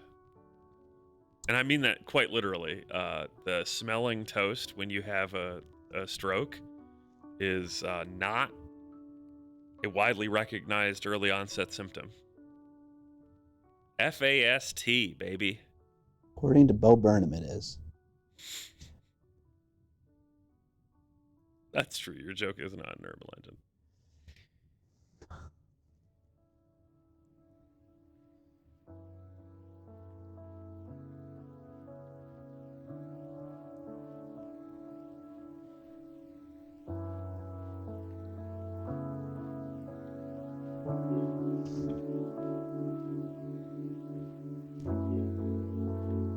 Ping. Any tips on hiding on a flat surface, like an MDF terrain building? You could play around with the undercoat a lot. So like people often do like a zenithal prime under their models. And I think that really looks awesome for terrain especially. And you could like go even further than just zenithal. You could like do all kinds of crazy colors. And like crazy shapes and textures and stuff, and then apply your first initial translucent base coats, and then it would look, varied and different. The trick is just like having good variation, whether that's weathering, whether that's like, like there's a lot of kind of weathering you can do. Like there's like staining that runs down from gutters. There's like paint chipping off. There's metal rusting. There's dirt collecting at the bottoms of buildings. If you look at some pictures of buildings, or if you just observe them in real life, you'll begin to see all kinds of different weathering patterns you can use to kind of break up a large surface like that.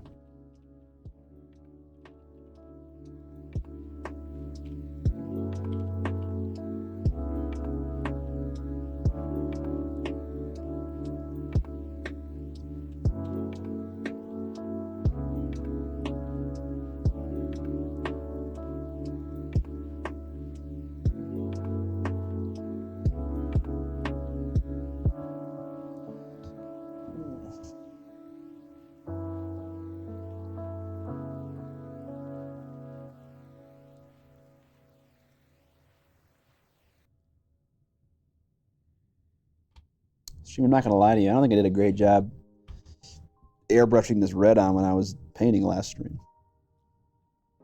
Didn't punch up the reds enough. Those are rookie reds. You got to punch up those reds. Yeah, dude. Absolutely rookie reds. Scott, do you have any advice for getting smooth highlights? You mentioned on my Krieg boy that the highlights were rough, but I'm not sure how to smooth them out. Yes, the age-old question of how do I blend? Hard question to answer, honestly. How do I make things smooth? You know, sometimes, I don't know, this is kind of what futzing is for me. It's like you want to make a blend smoother, you're gonna go over that blend with thinner, more translucent paint. You're gonna dap on some bright highlight, clean your brush, and then feather it out to kind of smooth it out. Often when I'm wet blending, I'll apply multiple wet blends. Most times 2, maybe even 3 times to get the opacity I want, but also the smoothness I want. Because acrylic paint applies translucently, what will happen is over 3 individual wet blends, you'll get 3 translucent attempts that when stacked up together, look nice and smooth. Yeah, it's a lot of different things, unfortunately.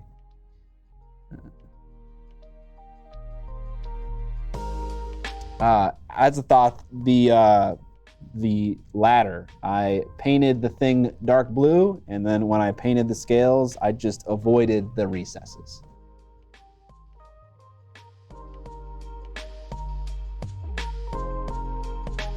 Okay.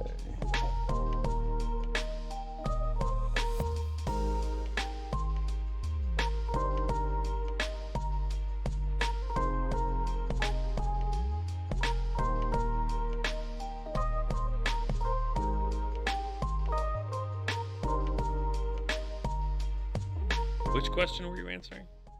HUDs? As a Thoth, he added me. I already answered HUDs.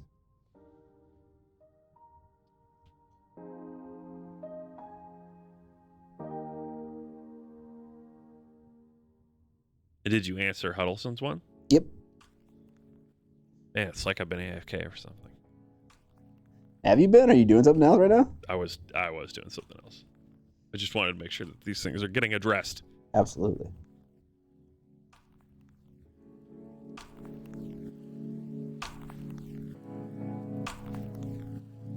All right. I got some white paint in these recesses when I was airbrushing on the skeleton bone white. And so I'll just come back in with, again, some deep blue. Deep. The deep Blue.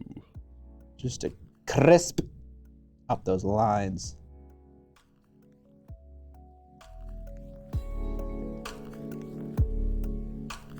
I kick ass for the Lord. Fuck. Soak it up. Nice.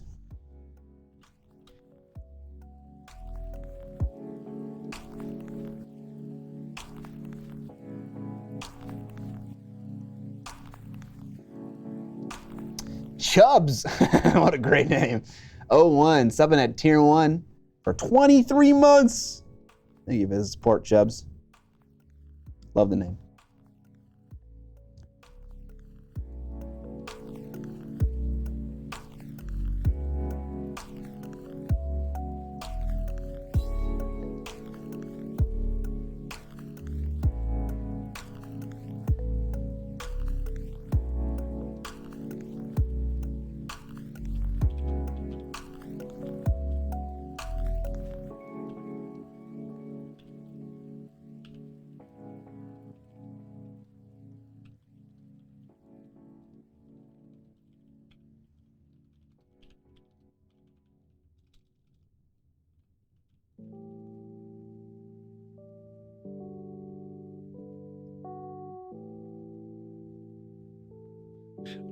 Gosh, these reds sure are pretty fantastic, said Caleb Sweet 20. Thank you, Caleb Sweet 20. I'm having to nurse them a bit more than I normally have to, which is annoying, but they are, it's all the paint.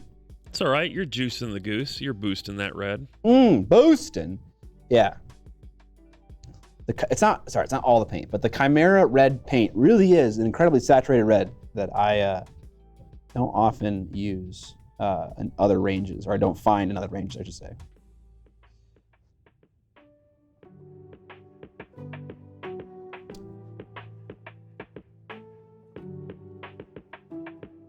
Kevin Conroy? Did you die recently?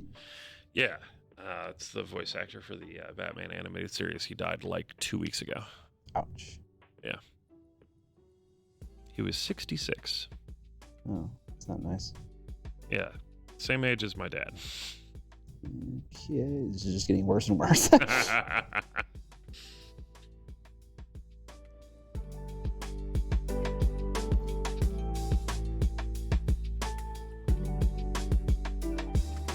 Man, you are all over your marks today, by the way.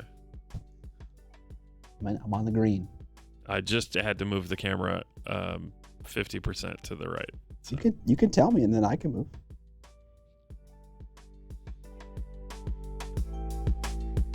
I generally don't like to disrupt the rock star talent. Okay. I don't know if chat has had the chance to listen to the most recent Trapped Under Plastic about your, My theoretical big asks when you guys are on top of the world. Yep. Bigger than Channing Tatum. Bigger, absolutely. Channing doesn't stand a chance. Rufus, get both these things can be true.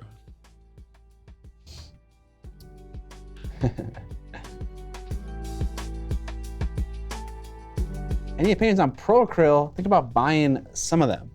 I don't really use it a lot, so I don't have much of an opinion. Although I do appreciate how the paint range is trying to do something different than other paint ranges have done, or at least it's advertising that fact. Like the paint range is supposed to reactivate slightly with water, and the point of that is to make blending easier because there's moisture in paint. When you put paint on top of other paint that is dried and the two mix together, you can get easier blends if the paint reactivates. That's the idea. I don't know if that's how it works in principle, but sounds cool. How many skeletons we got in the chamber? We're doing 10 at the moment.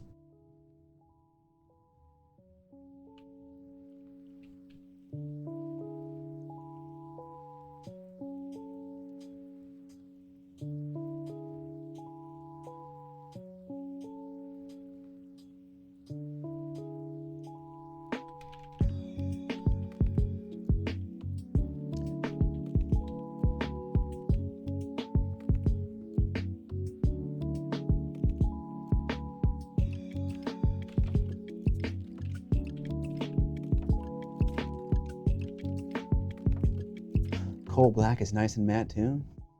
I'm a big Pro Acryl fan. There's a lot of people that are big Pro Acryl fans. Someone's saying that titanium white is nice as well. Excellent.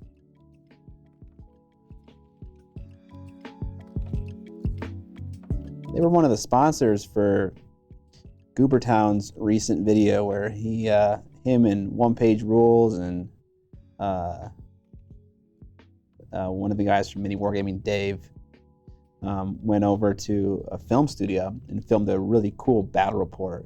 The battle report itself isn't out yet, but the video of them making it, or at least Goob's working on his portion. Yeah, like the behind the scenes portion thing. Yeah, that was super cool to see. I really like seeing that video. If you haven't seen that, I like that video, except it makes me go, man, I want all this stuff. Yes. Goobs actually was a bro, and he shouted me out to the film studio that was helping him, and they reached out to me a couple weeks ago, and they wanted to work on something together. I don't really know what that means effectively, but I got some ideas.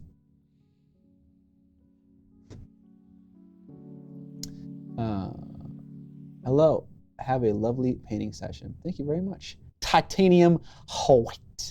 Afterthought says, never experienced it reactivating. Not sure where Scott's getting that from. I'm getting that from the maker and owner of Pro Acryl.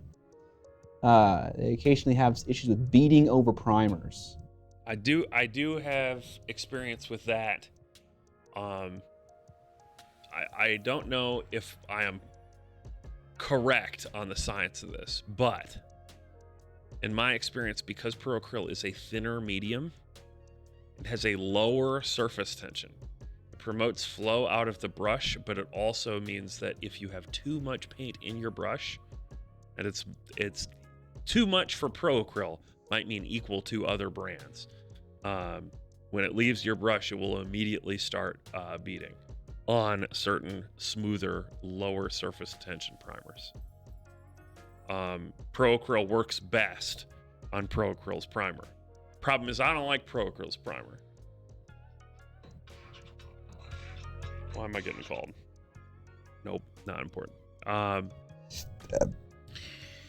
Pro-acryl's primer is incredibly luxuriously matte and is great to paint on with any paint, but it is not the toughest primer. And I want my primer to be tough. Tough. Evan wants his primer to be bricked up. Damn right.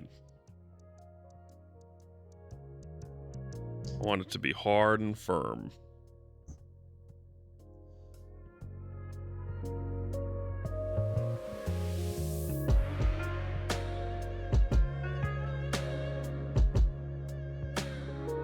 Oops went to your FLGS as part of that process. Cool. Yeah, I knew he had to travel for it. That's cool.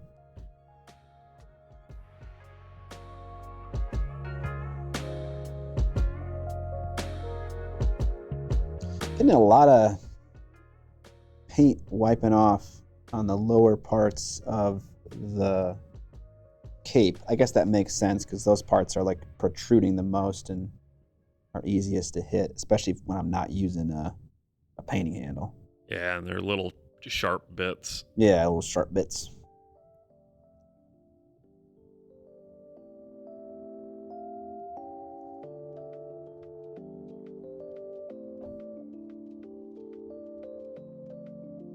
Ugh. Like trying to paint with like thin chimera paint, like super thin chimera paint, and I feel like it just gets all dusty and nasty whenever I do that. Oh, I see. That was the vet calling to check in on how my now newly ballless cat is doing.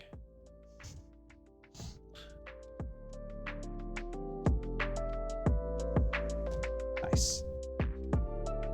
I had an interesting conversation with the vet about the neutering process yesterday. Oh yeah, how'd that go? Someone just called me Scotty Bugatti, and I like that name. Scotty Bugatti.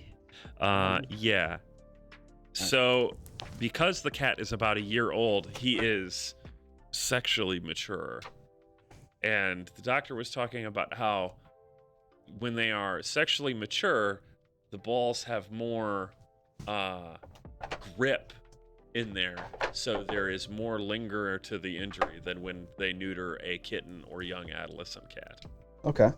I was like, okay, this is good to know. Were you like TMI, dude? No, because I'm interested in learning anything all the time. Don't want to know about my cat's ball grip?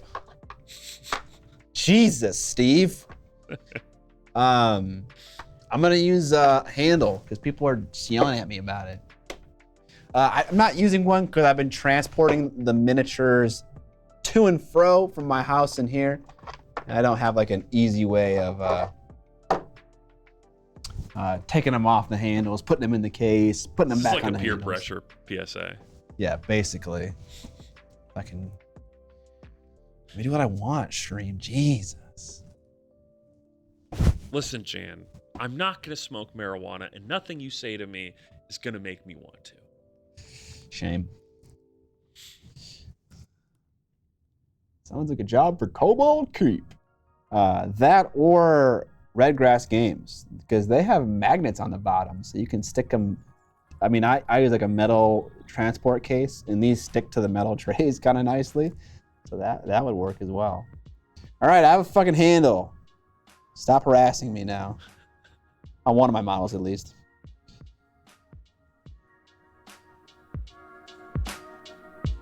Scott, are you on your mark?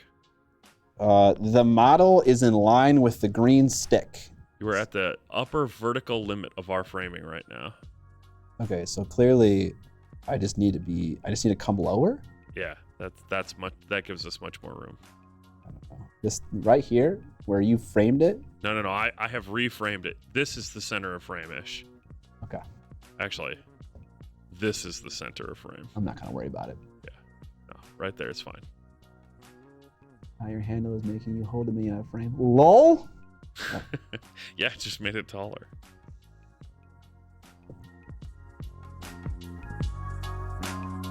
All right. Back to not using a handle. Yeah, I was gonna say El Popsicle, spelled wrong or something. Hey Scott, why are you using a handle? That's dumb. I hate you all.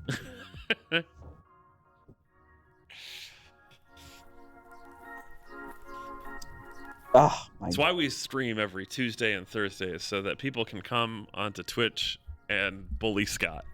Yep. That sounds about right.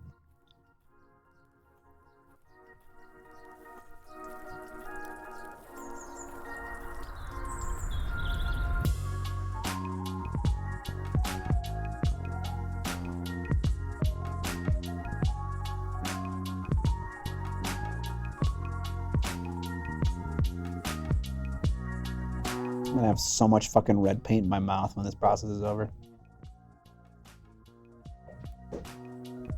Ah, look how dark that is. What a stream. What am I doing?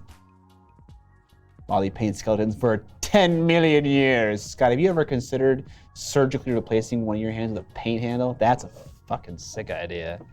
I might do that. Hey Scott, why are you using handle? I don't care you said that. El popsicle. Oh, he's like a pope that is also a popsicle.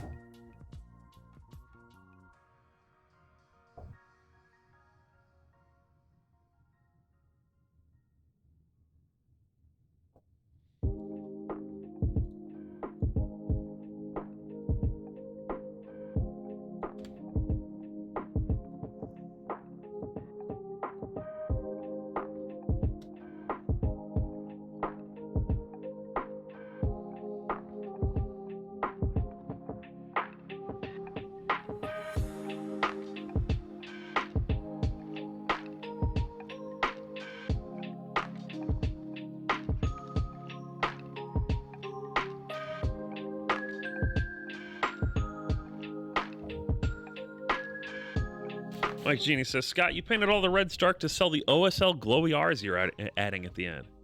Of course. Don't you remember to committing to 2K points of OSL for your army? Yes, I do remember, and you are right. I am going to do that.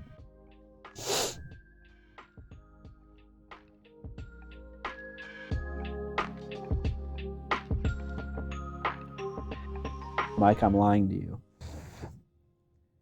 That shan't happen.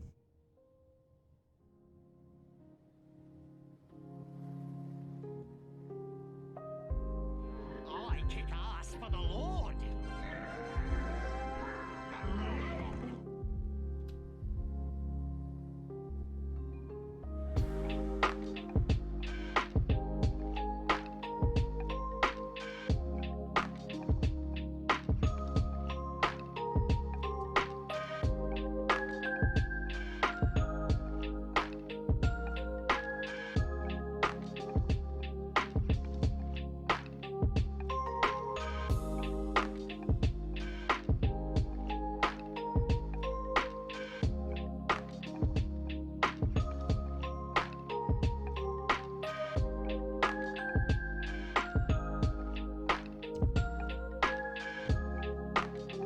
I think what I might start doing is just, because I'm not really interested in layering red paint for 10,000 years. I might start just with an edge highlight of that red to kind of just see how that visually changes the model. And I'm assuming it's going to get it pretty close to what I think looks red enough, and, as opposed to doing the reverse of what I'm doing right now, which is doing all this layering and then switching over to doing the edge highlighting at the end.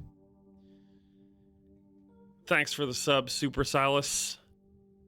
subscribing with Prime 3 months in a row. Ooh. Bezos bucks. Yeah, if you guys didn't know, you can attach your Twitch Prime account to your Amazon Prime account. And it gives you 1 free sub to a channel every single month. You have to re-up it. It's not automatic. But we appreciate your Twitch Primes. Your Twitch Prime subs, I should say. Scott, what's been your favorite skeleton to paint so far? What's my favorite bone? Definitely the face. The face bone is great. The face bone? Yeah, I love the face bone. Which part of the face bone? The teeth. The upper face bone or the lower face bone? I call it the teeth. Okay. Love me some teeth. Teeth. Although, I mean, obviously, the most fun has been Halgrim, because he's the fanciest one. Caleb Sweet wanted to know, theoretically, if you licked paint, because we all know that you don't, which paint tastes best? Yes. Well, theoretically, because I wouldn't know from experience, definitely the best tasting paint is any paint that is designed for airbrushes. They taste sweet.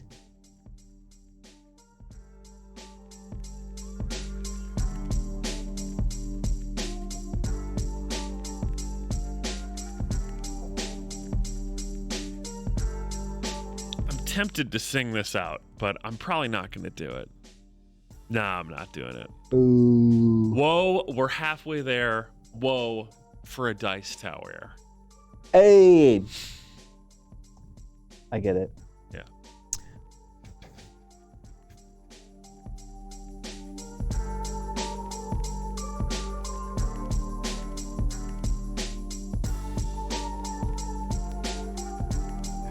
Just have this thing in frame all the time as a constant reminder.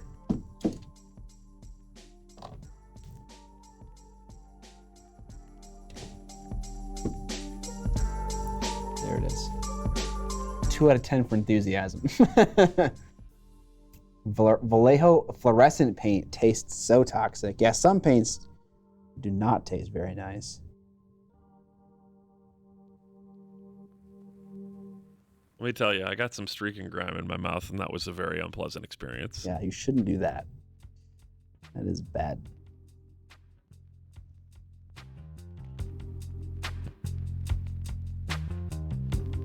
The worst thing I've actually put in my mouth as far as hobby stuff goes is fucking Gugon. Ooh, yeah. Hey, it's like, lemony fresh. Yes. Whatever. Oh, yes, absolutely. It also tastes like the destroyer of souls. It was fruity and delicious. Yeah, and I almost died.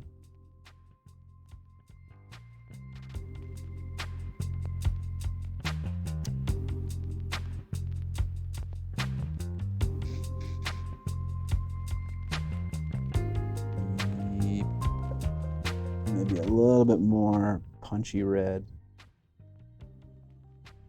up here.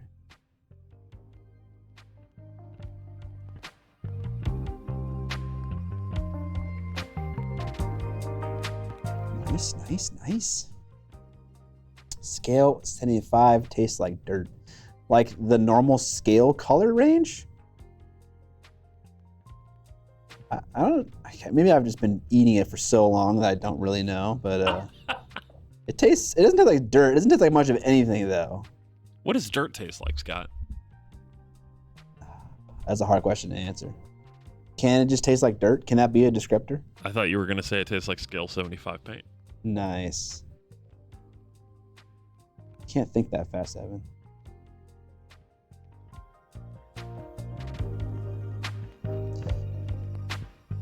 Okay, there is some gold scales right at the top of his waist that I missed here. Let's see if I can... Oh yeah, no one is ever gonna see that. Nice. All right, let's do the same useless repair job on this silver trim toward the bottom. Nice. Tastes earthy. Scott's like an IPA guy, but for no paint. No IPAs are good, I swear. Yeah. Except IPAs aren't good. I actually like some enamel paint because I forgot it was in acrylic. This is like the real. I mean, it's up for debate whether or not like paint licking over the course of like, I don't know, a long time, like small quantities of acrylic water-based paint for the hobby is like actually gonna do anything to you. But like the issue is you develop a habit that you then carry into other mediums that are actually bad for you, like known bad for you.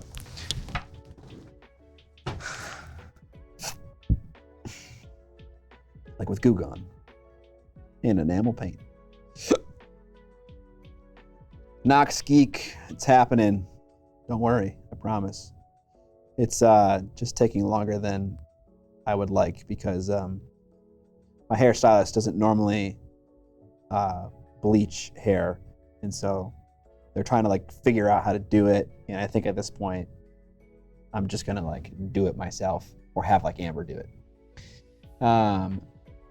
Do not lick enamel paint. Yes, we will not do that. I've had to stop myself from licking a round brush while teaching my middle school classes multiple times this week. Fuck my life. Yikes. Yeah, that's the other thing. Cadmium red also not very good. Delicious.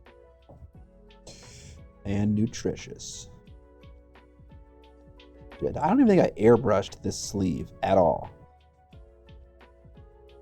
Well, I must have because it's red at all, and it started out as dark blue. So I must have gotten some kind of paint.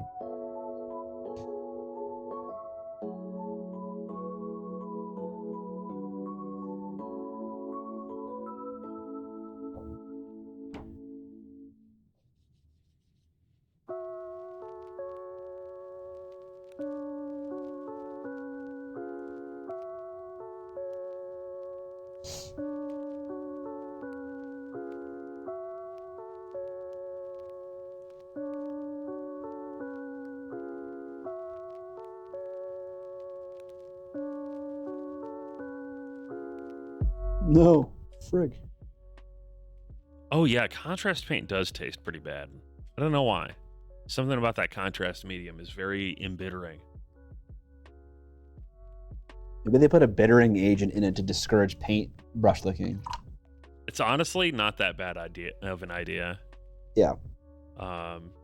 You could do the opposite, and you could put like a fruit scent in enamel thinner, like our favorite friends, AK Interactive. Yeah, I was gonna say, what company would be crazy enough to put fruit scent into things that are not fit for human consumption? The same company that would use the Holocaust to sell, and also typical human suffering to sell a like educational book. Yeah. That makes sense, right?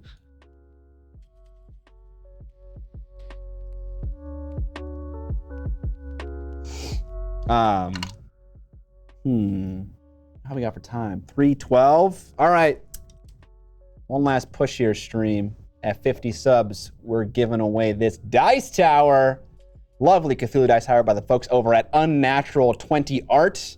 They're running a Kickstarter campaign right now for this lovely dice tower, among other dice towers that are all similarly animal themed. Is animal the right word to describe Cthulhu and Krakens? I would Leviathan? call them monstrously themed. Monstrously Kraken, themed. The horror is like bone tentacle skull thing. Yeah. I don't know. The green dragon it's a green dragon, and there's a sandworm too. A sandworm. Okay. Yeah. If you don't give it away, are you going to paint it? Probably not. This is a little bit out of my purview for like scale. Also not a huge fan of monsters and stuff. But it is sick. I kind of wanted to keep it for like a dice tower to use on Kill Your Friends. Frick Dino. Thanks for the prime sub. Appreciate it. Oh man, that AK article. I remember that promo video. Yeah, it was rough. It was There's a Reddit post that summarizes all of that if you do a little Google. Yeah. Rufus says, or completely cut out the person that made the bulk of their product line. Are you referring to The guy who did Ammo Migs. Jimenez? Is that his name? Also, did we catch Freck Dino? We did. Okay. And you pronounced that much better than I did. Maybe. I don't know. Please tell me you're familiar with Radium Girls. Is this a Scale 75 Kickstarter? I don't think I am. I think he's talking about the historic practice of painting the watch faces. Yes. Listen, radium's not that toxic. Don't worry about it. Don't test your basement. I got one of those radium things that reduces the radium in my basement. Yeah. Little air pump, basically. Yep. Yeah, radon in the ground is a big problem here. AK Hobbies Genocide. What a great Google search. They still have it for sale. Yes, they still have the book for sale, but they edited it to make it a little bit more I don't know, shitty. I don't know how to describe it.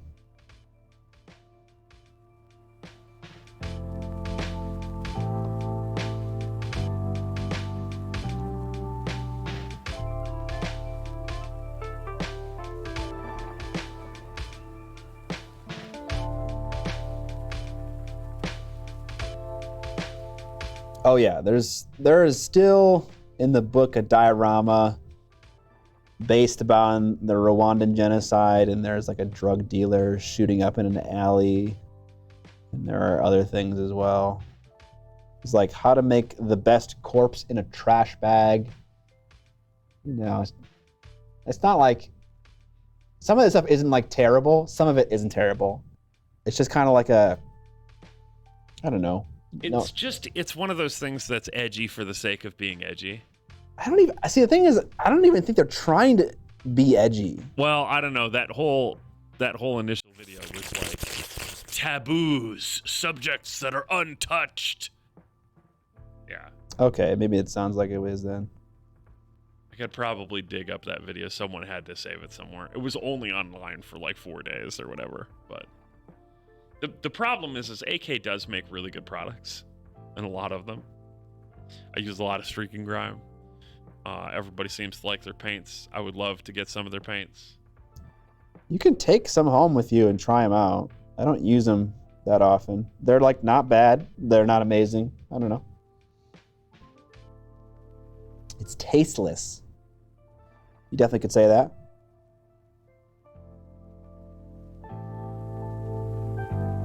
If you do take some, though, let me know.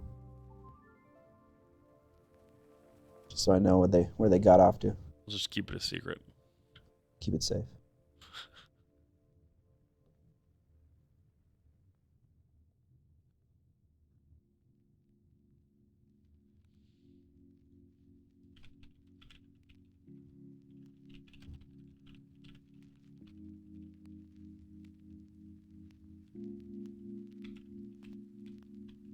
Yeah. Scale 75 did something similar with, I don't know if you want to say they were glorifying Nazi pilots, but there were some legitimately talented people in World War II who were good at flying aircrafts who were also Nazis. And so they made a whole Kickstarter, I believe, of busts that were, a large portion of them at least, were all Nazi pilots. And some people thought that you could also buy like tokens and like Just keep talking. you also buy like tokens and things. Do not touch my camera. It's so off right now, Scott. It's not. I'll move. Okay. I gotta learn. I gotta Go to learn. the left and down then, because Yes. you're just off the mark enough that I've run out of adjustment. Then I shall move. But yeah, they had like fucking, you could buy like SS medallions like with the models, and it just felt like a little bit too much like, I don't know, like they were glorifying that stuff instead of just like remembering it. Who is that stranger?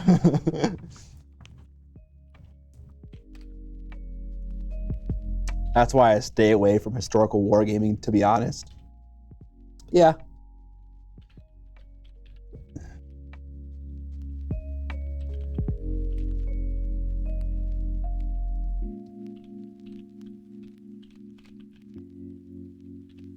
Like, who wants to play with the guy who's like way into Nazis? All right, see, Hersham Math, good luck on your thesis. Yeah, I don't want to either, but I'm gonna assume that the majority of those guys aren't like super into Nazis. Just a couple bad eggs.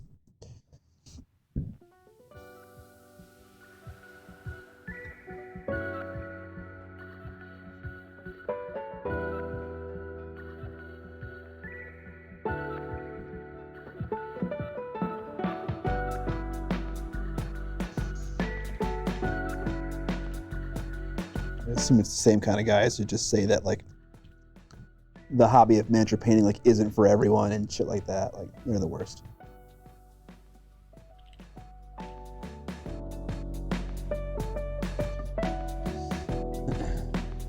The chat window that you have open like pops open and is now gone, for me at least. Is it back? Yes. Yeah, I missed when 40K was more of a satirical, like Starship Troopers. I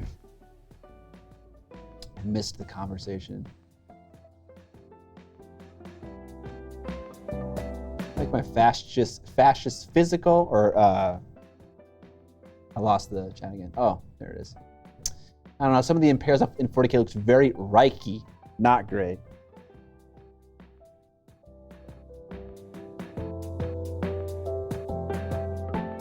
Does sound quite unfortunate.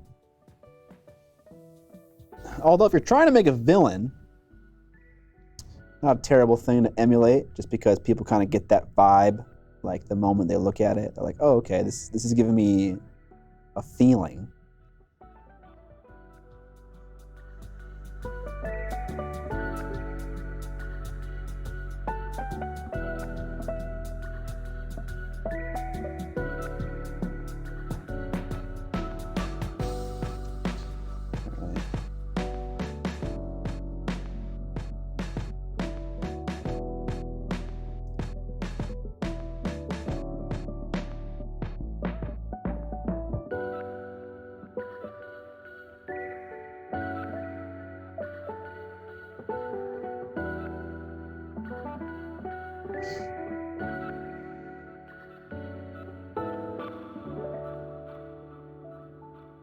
Yeah, those two Kickstarters or product reveals were not a bright time in the hobby's history. And they kind of happened like one after the other.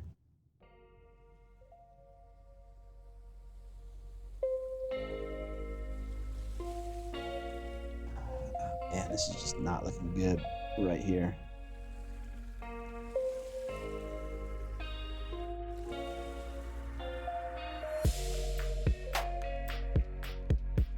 All right. You're done. Prison Mike says, hey, Scott, you'll be proud to hear I took my Greyjoys to game night and did you proud. Hey, my boy. Okay, I gotta know your list, Prison Mike. What was your list?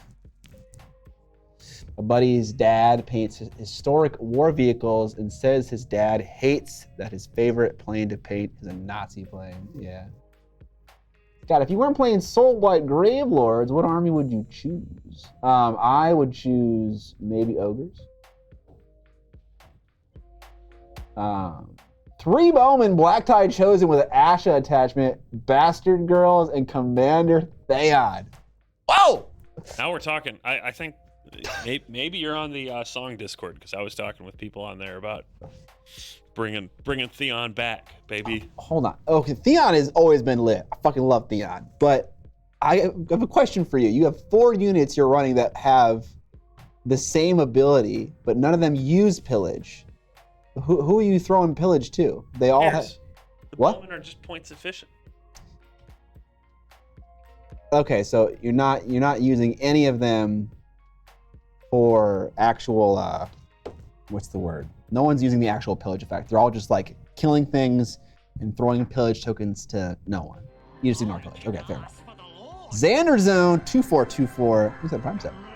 Welcome to the Xander Zone. Xander Zone. Black tie chosen are 7 points, right? Are they really better than Silencemen? Are black tie chosen 7 points? Yeah, sadly they are. Really? I've never run them because they just don't seem worth it for the points. Because Iron Makers and Silencemen are both 7 points. I could be wrong, but I think I'm right.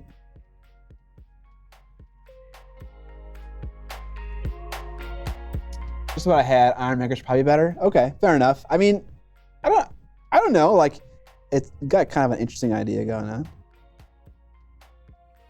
3 units of Bowman though. That's spicy. I've only ever used 2 units of Bowman at once. Nah, 3 units of Bowman's pretty good. They're 4 points. They're so good. Yes, they are. But the thing is, they're a liability. Not if you have enough of them.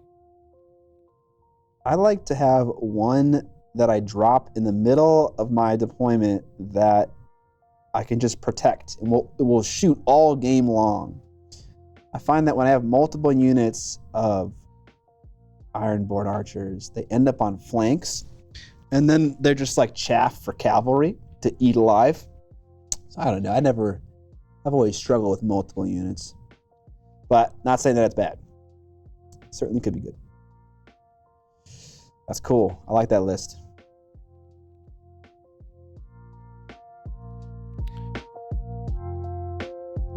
Framing.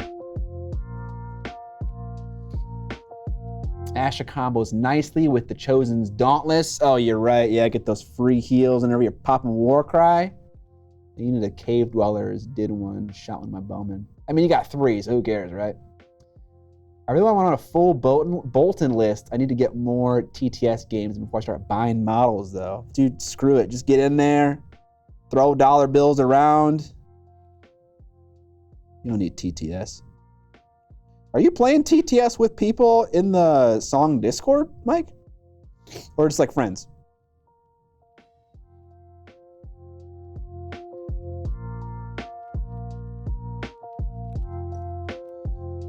I gotta do that sometime. TTS? Yeah. Why is that? Why not? 'Cause Play the playing- game so much anyway, I might as well play it some more. I figured it's because it's more fun to play in person. That's true. But like, yeah, if you can't find games locally and you want to find more, for sure.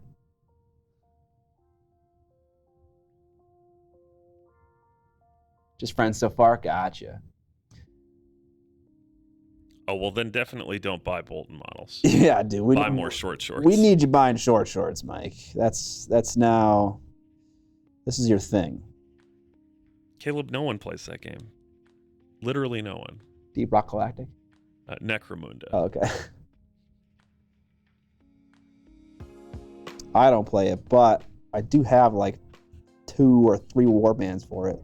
Let me tell you. I think I have 2.5. I think I sold half of my Van Sar gang because I couldn't find the rest of the models when my buddy was over and he wanted to buy the whole thing. I couldn't find all of them. But yeah, I have 2 that I care about.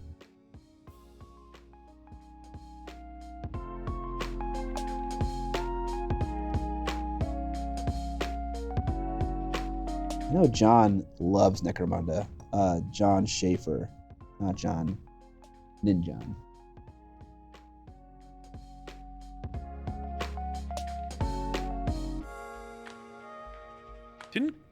Didn't Brent do a video about it at some point too? Not one that I know, but I know that Eric from Eric's Hobby Workshop loves Necromunda.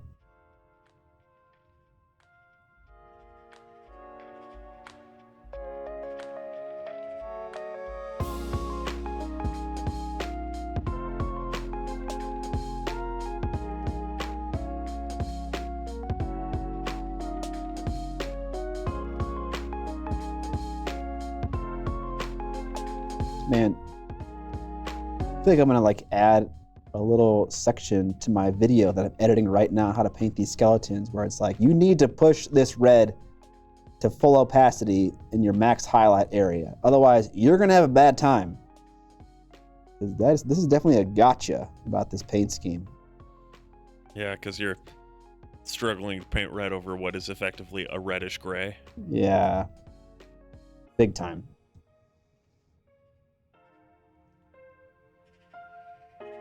Hey, at least it's not yellow. That's true. There are legends of the guy that brought in a black primered dragon to paint night years ago and was like, okay, now I'm going to base coat this whole thing yellow. And it took him like 3 full nights. Yeah. And he's still there to this day. Yeah, exactly. And then he disappeared, never to be seen again. And at the end of it, it was just kind of like, dude, why didn't you just prime it white or even just, spray prime it a yellow or orange color? Work from there. I mean, The look of sadness on his face, like, oh yeah, I could have done that. let me tell you, he will never make that mistake ever again. Hundreds of coats. Why isn't this working? There's also the legends of Too Small a Brush Guy, who had this gigantic model. It was probably also a dragon, but not like a little one, like a big one. And he was gonna base coat the whole thing with like a size 0. Yeah, just trying to get some basic colors on it. He got about halfway through, and then someone was like, "Why don't you just use one of these?" Handed him like a size 2 or 3, and he was like, he did like 4 strokes, and he was like, "Oh yeah, this is much better." Currently painting yellow Stormcast dragons over here. Nice. Yeah, I've been working on the yellow bellies on my Stormcast dragons, or rather, I was until my hand was destroyed By a cat. by a cat, by an angry cat.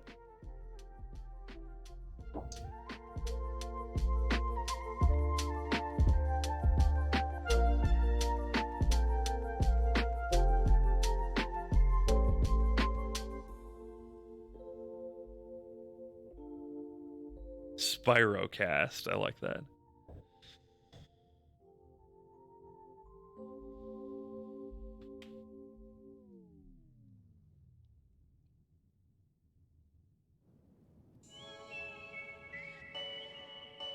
It's been kind of a quiet painting stream, Scott.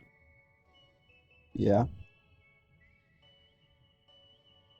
What do you want me to do about it? You want me to be entertaining or something? No, I think I'm just observing that because as you've grown more frustrated with this red, you've grown less talkative. Yes.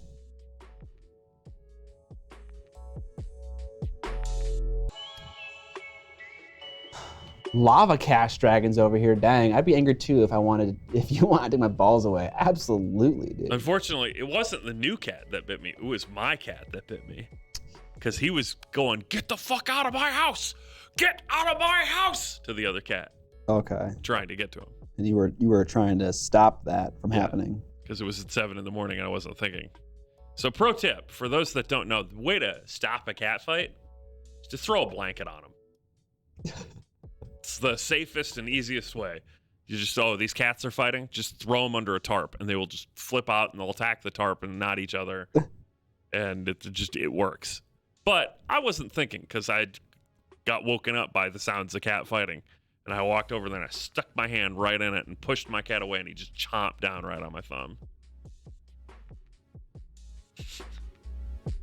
And also, that's true, Mike Genie. Act up in my house, you get your balls chopped off. Let that be a lesson. Jesus. Terrifying. Never gonna act up in Evan's house. All my guests are well behaved.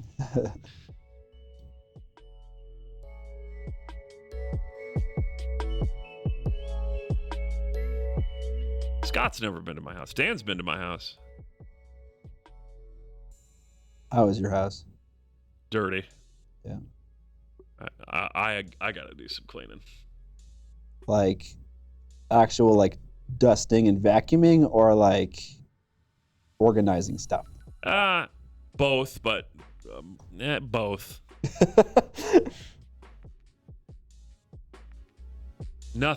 Nothing sheds hair like a border collie does. Tumbleweeds, instantly.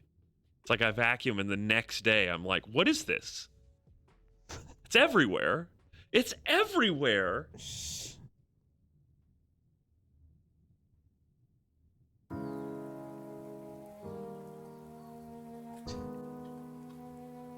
How do your dogs feel about the vacuum, Scott? They're not a fan of it. They'll like jump up on the couch to avoid it. If I'm coming at them, they'll back away. They're not like nothing too extreme. Okay. Yeah, Aries screams and bites the vacuum when it's on. Nice. So he has to be sequestered away. That's not super encouraging when it comes to wanting to do any kind of cleaning. If my dog is just gonna like eat my vacuum cleaner. Yes. While screaming too. Talk shit, get snipped. Yikes.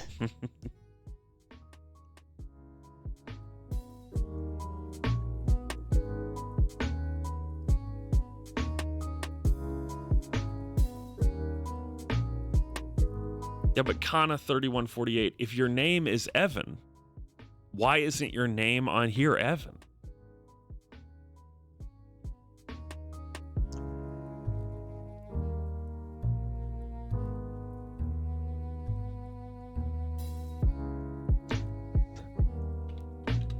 Ares beats Dyson's on a long enough timeline. This is true. Speaking of Ares and Gods of War, is anyone playing the new Ragnarok game? God of War Ragnarok? Have you? No, but I've heard nothing but good things about it. Well, the last one was so good, I'm not surprised. Yeah. Is this the last three that have been amazing? Or am I crazy? There were three. There was like a PS2 variant that was kind of more of a hack and slash game, I believe. My friend told me. I mean, all of the old God of War games were kind of in that vein of inspired by Devil May Cry kind of content. Yes.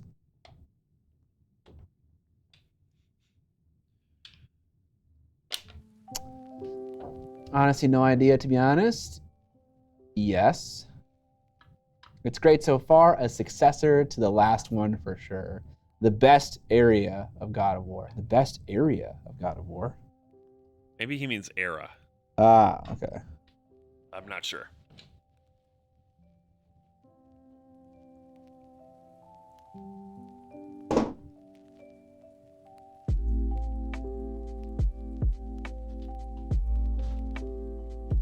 The nut time? It's almond time. Yeah, almond time sounds better than nut time. Particularly after all the talking tutoring. Yeah. That's what we call it. Someone acts up. It's nut time.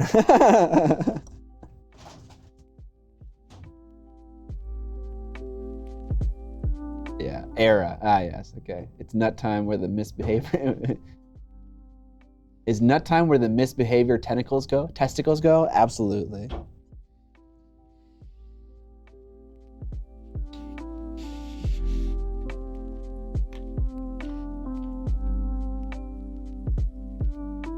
I have no intent to feed Scott nuts. Someone asking? Prison Mike thought I was going to feed you nuts. We could make it happen for a certain sub goal. Maybe for this sub goal. If you guys sub, we finish it off. Evan will feed me a nut. Yeah, fuck it. I like Key and B. Scott moves the mini out of frame. Evan, it's nut time.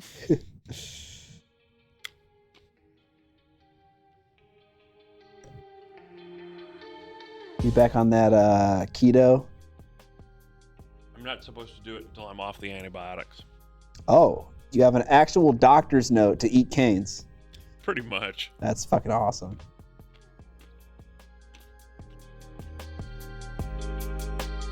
I'm still watching how much I eat, though. That's probably good. Down 22 pounds so far.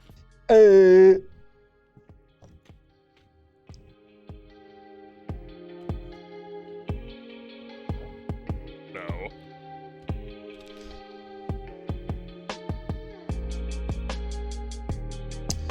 All right. God damn, this is taking forever. Don't worry, you're totally gonna finish it this stream, right? Totally, I'm not gonna finish the stream. This is the last step. Or at least the last step it takes any amount of time. The other step is like painting the back of the shield black, or painting like the handle of the swords, like whatever, with that brown contrast paint. That goes very fast. Painted my lore to change. Nice. What colors are you using? Mastodoni Dave. 300 subs is a lot of subs, Evan. Nice. Malifaux models are super nice, but to scale, so hands and heads can be pretty tiny. This is all true.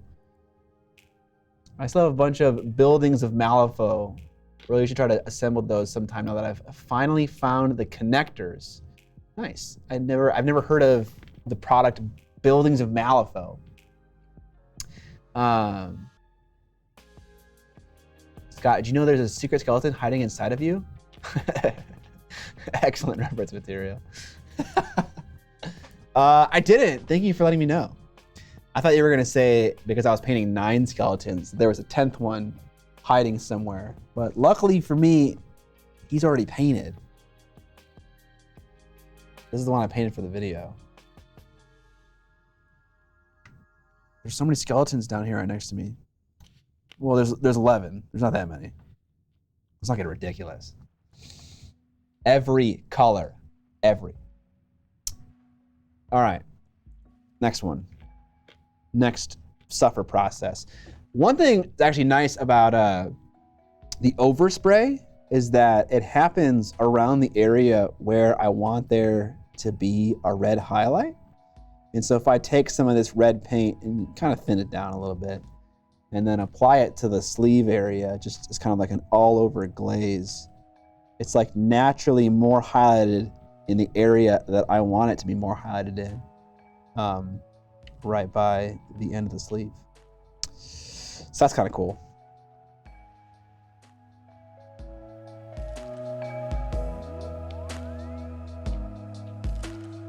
Although I will say that Chimera paints do not glaze super well in some circumstances.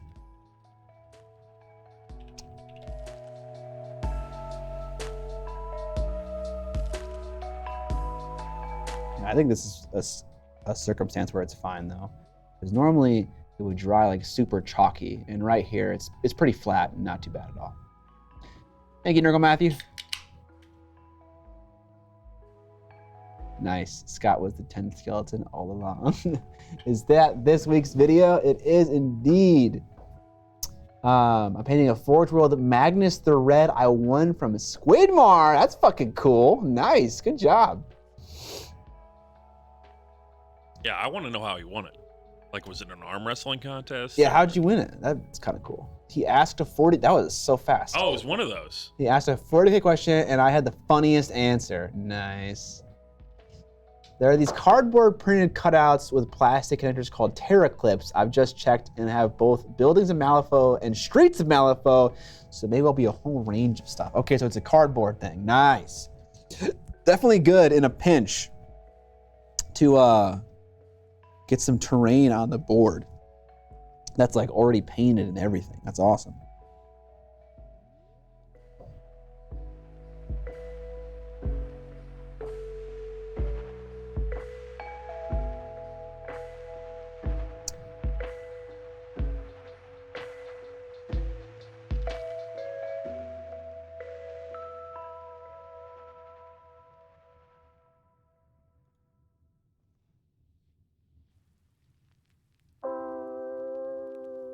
Ugh. All right.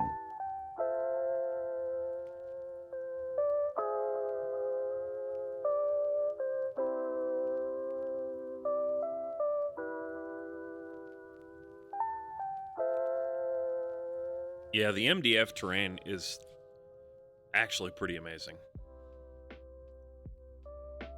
It's nice because it comes in a flat pack. You know, you have the pre-cut pieces of wood and you can assemble something that actually is pretty sweet. Corvus Belli was showing off like pre-painted, no, painted is the wrong word. They were like, they were MDF terrain with printed sheets. So it was like their cardboard terrain, but nicer. Because it was MDF and not cardboard? Right, exactly. So it was like solid and the things locked together and stuff. But still had that same qualitative ability of just being like, boom, instant sci-fi building that looks pretty good. That is kind of nice, actually. They had that out at Gen Con. I don't know if that's released or not. So, because for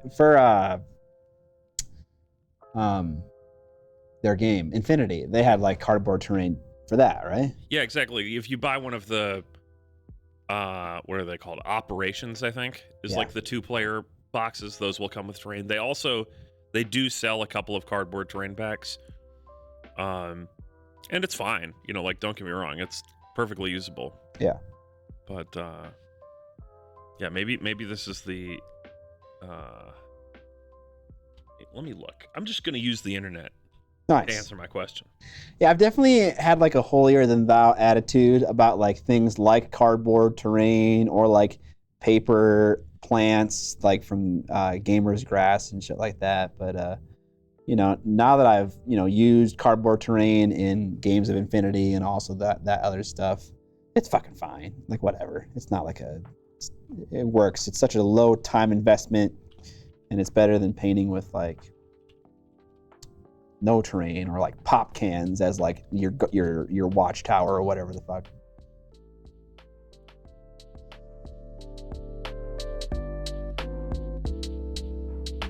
Black Site Studio. FLG started doing pre-printed MDF for their terrain. It's a game changer. That does sound awesome. Black Site Studio are the guys that do Don't Look Back? Is that right?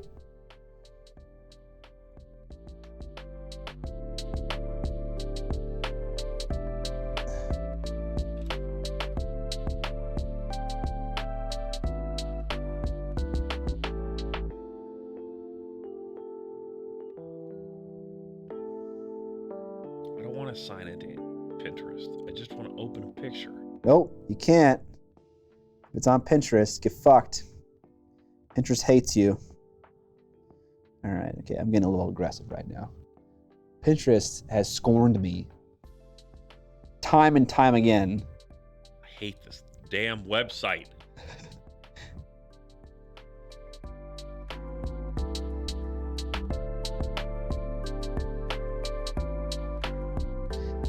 Man, if you just kind of catch the bottom edges with this red, it does a lot. There's a lot in the ways of bringing up that saturation. So I may not need to kind of do what I'm doing as much as I'm doing it with the layering and stuff.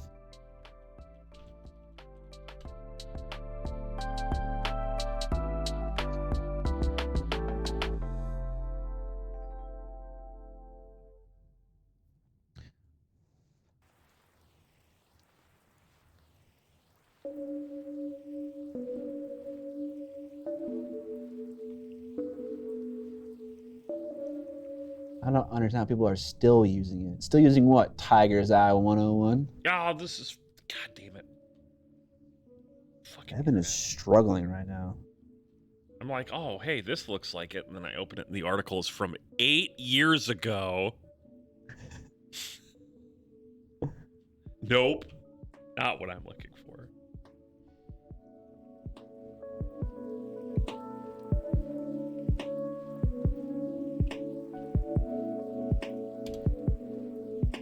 Pinterest. Ah, yes. Damn Pinterest.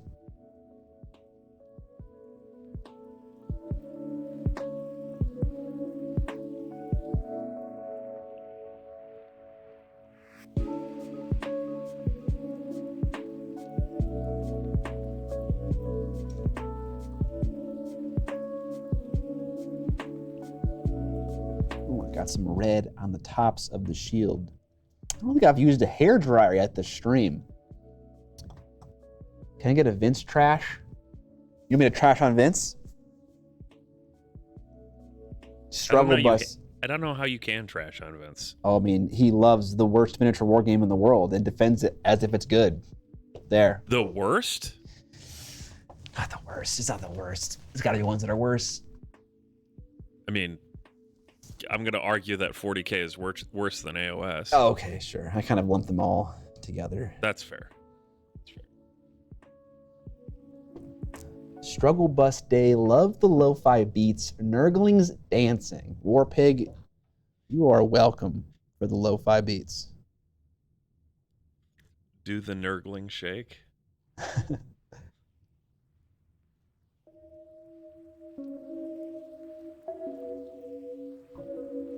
AOS is not even close to the worst. Yeah. Yeah, okay, Mom.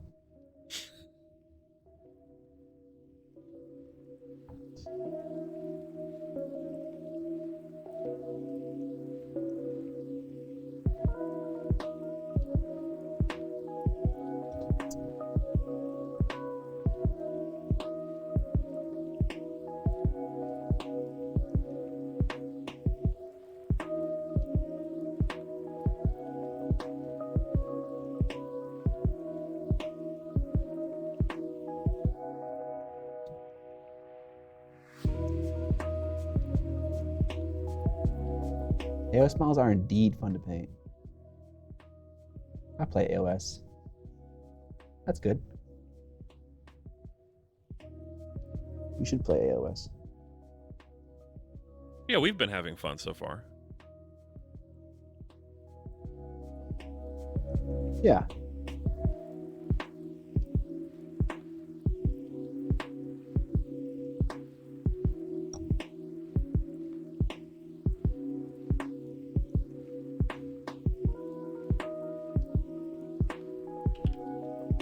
I actually had a moment recently when I was like pondering Vince as I do, and I was like, I was like, oh my God, Vince is more of a painter than he is a gamer.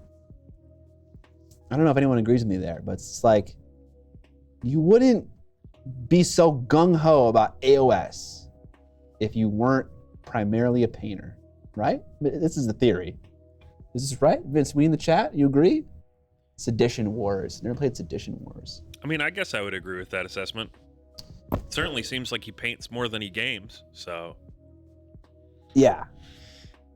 But that's also a fine way to break it down.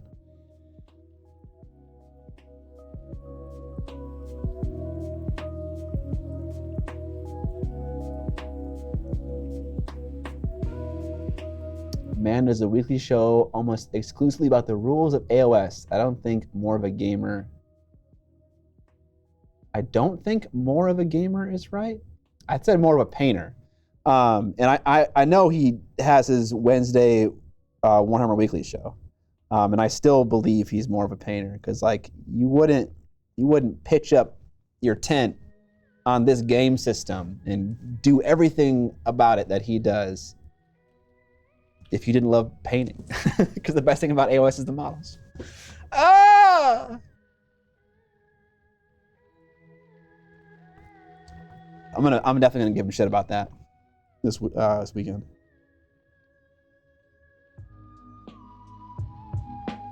You're just there for the weekend, right? Yeah, I'm leaving on Monday, so it's like a kind of an extended weekend. Jealous.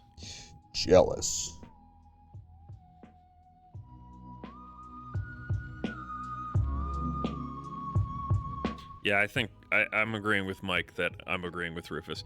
Vince's painting output is inhuman, so saying he's more of a painter still leaves him as more of a gamer than most people. Oh, that's funny.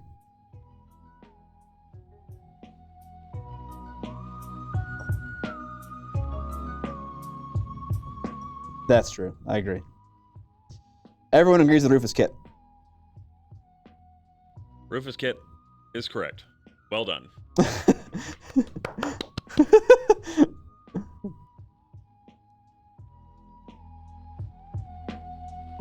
Ah.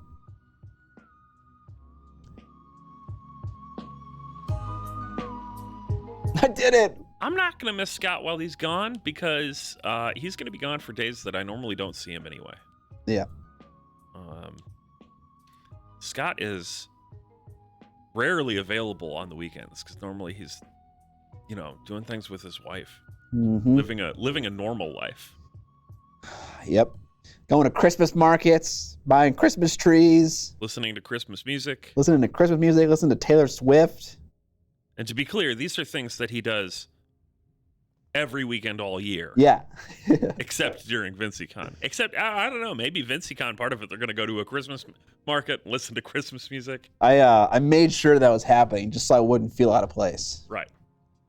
Vince is going to put on the Tasteway. Yeah. Absolutely. We're going to bang a new album. It's this weekend, Goopster. Goobs in the chat. No, Goopster, sorry. Damn it. Got so excited for Goobs. No one can have names that has the word Goobs in it, okay? It's just banned.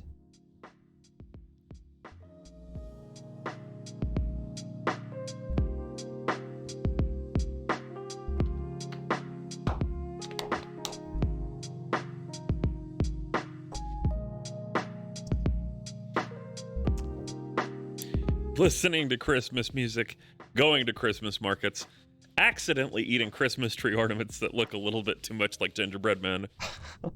Sounds like my weekend. We spent time with their wife. Am I right, chat? Not me. Ouch. Don't ban me. We won't ban. Oh, it's Goopster. Okay, Yeah, no, you're Listen, legal. I have been gooped. This is legal. I'm not gonna ban you. Don't worry. If that P was a B, you'd be fucking right out of here.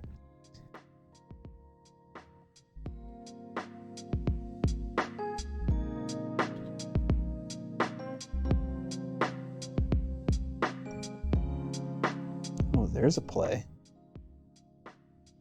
Some thin down deep blue to get some more definition in those fabric rolls.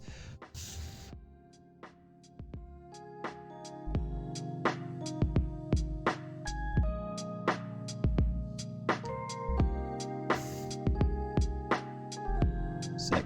That looks nice. All right. Another one done. It's never ending process.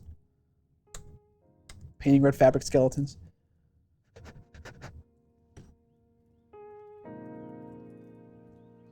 Hey everyone, how are the Skelly Boys doing? Otter Painting Studio, they're doing so great. I got 4 left. The red fabric. I need to be spending time on my Golden Demon project. There's a question. What hobby projects are you guys getting after this weekend? I'm going to get my 3D printer working. Yeah? Do you need some accountability? No. Chat, does Evan need accountability to get his 3D printer up and running? I think I'm going to get a more honest answer out of them than I will out of you. Chat's never been honest about anything in their whole goddamn life. Whole goddamn life. I love how Twitch is always like the streamer versus chat. Yeah, there's definitely kind of a frenemy relationship between chat and the streamer. Yeah. It's like, oh, I can donate money to make the streamer make a fool of themselves? Absolutely. Giveaway for this cool exclusive dice tower? Nah. Nah. Frosted tips that you're gonna hate? Yeah, man. Yeah, I'm in. Yeah, 100%.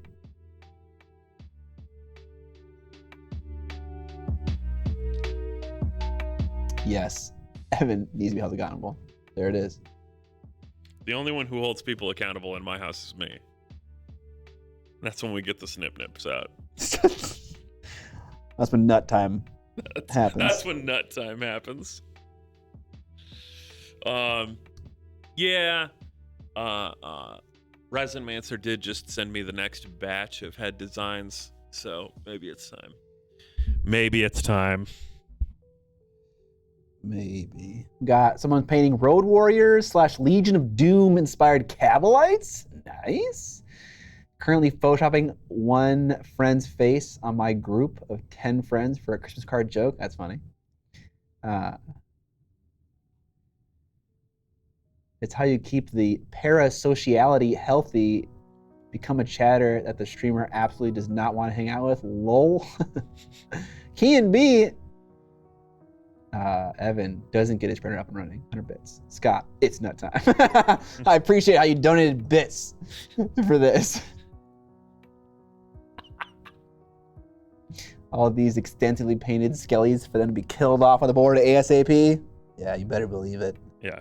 One charge from Annihilators, skeleton's gone. These skeletons exist to be destroyed by Annihilators. They make that really satisfying, like, pile of bones landing on the ground noise when they die. Yes.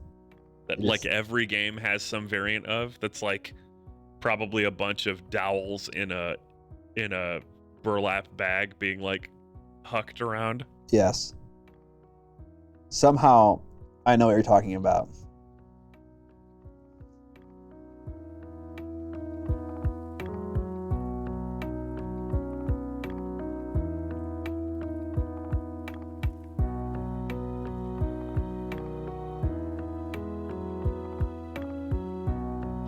Personally, I want a game to make the bold decision to make it so it makes xylophone noises or marimba noises rather when you hit and kill skeletons.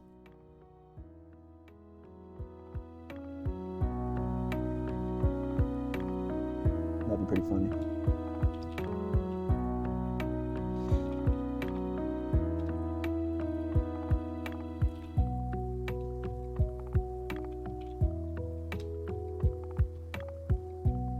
Yes, we'll give that Dice Tower one last shout out.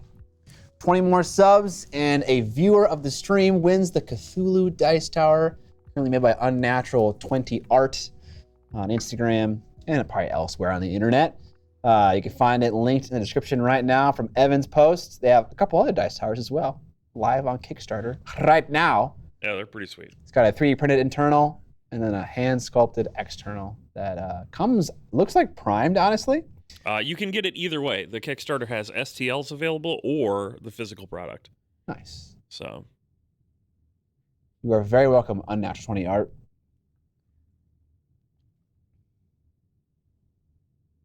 the dice towers also have optional dice tray things at the bottom for the tower to basically interlock into. So you have something for the dice to tumble into. Nice. Bing, bang, boom. That would go great with my Cthulhu minis from Loot Studios. It would, actually.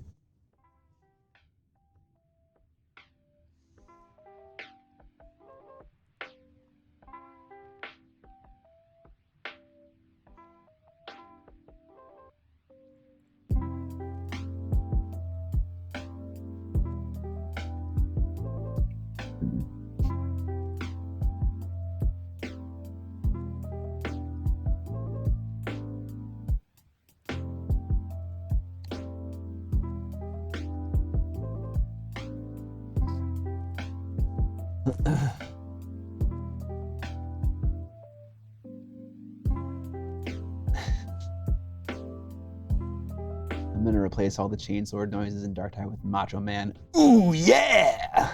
Ooh yeah! You should.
How late are we going today, Scott?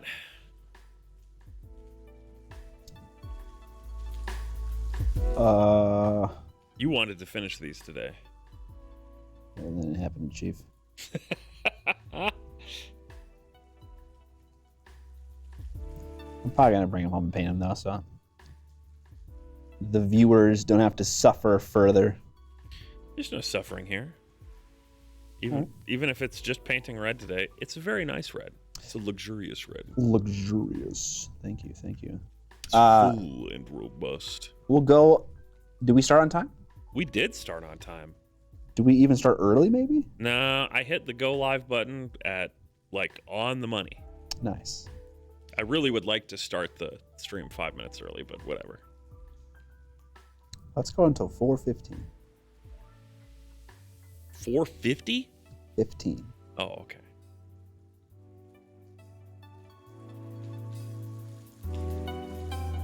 Volley practice? A volleyballer? I returned from volley practice. How is progress? Slow but steady. And red, very red. Yes. Are you playing volleyball? 1 million years of skeletons. Let us suffer. Are you saying that you want to see me paint skeletons? Is that what you're saying? Anyone ever have to smooth over a large flat surface of green stuff so they just licked it and used a roller? Me neither. Whoa. I saw someone on an app for an RPG background. Sounds like Tavern of Woods. Oh yeah. I've had a sponsor in the past who made like a soundboard for RPGs. Had like a soundboard for like miniature war games. That'd be super cool. We could definitely do that for the live stream. You know, Yeah, if someone shoots arrows. To have I like would need like a physical soundboard to do it, but yes. Why would you need that? 'Cause Stream Deck does everything. There's a lot of stuff in a war game. Make a little folder. Oh, Sound God. effects. Just kill me. Yeah, arrows, guns, swords, people dying. Yeah, but you want like different sounds for different armies Nah. and different variants because you don't want to play the same sound over and over. No one wants that. Oh yeah. Sorry, I mean, sure. Sure. Scott's cultivating that volleyball demo with his deep volleyball background. Yes. Yeah, and then obviously yes, you need xylophone for the skellies. Yep. Of course. That's the unique soul blind one. Yeah, you have all kinds of hisses and screams and stuff for vampires, and then there's the skeletons with xylophone noises. See, here's the thing. You have a folder called sound effects on Stream Deck. And then inside that folder, you have more folders for every faction. Yeah, but see, that's slow. I want it to be fast. You just want me to buy stuff for you. Yeah, I do. Just buy me stuff. No. Come on, Scott, buy me things. I bought you a lot of things already. I bought a few things. At the beginning of the year. That's all you get. Now until we move to the next studio. Oh, God. Oh, God. 200 distinct vampire noises. Byte3.mp3.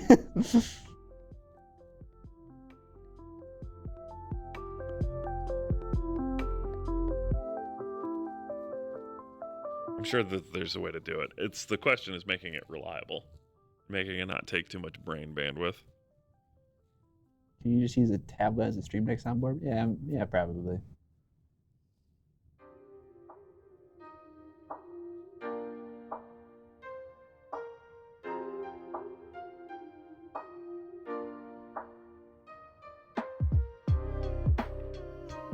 The mummy voice box sound? See, maybe I'm thinking of something else, but what I'm thinking of is the stupid laugh from Day of the Tentacle. Day of the Tentacle? Yeah, Day of the Tentacle is a classic LucasArts adventure game. Sequel to Maniac Mansion. Not Miniac Mansion, that's a different thing. No, it's totally different. It's in the future. That's when I become a super big YouTuber. And then I invite all my hobbyist friends to live in my house with me. And then we're all of a sudden 18-year-old and then TikTokers. Yeah, pretty much. That's Miniac Mansion. Welcome to Miniac HQ. We didn't pay for this so house. much done here, and then your content will plummet. Yeah. The actual amount of content coming out goes down. Yeah, absolutely. Reynolds said, just find a way to import all the Total War Warhammer sound effects in your Gucci. Easy.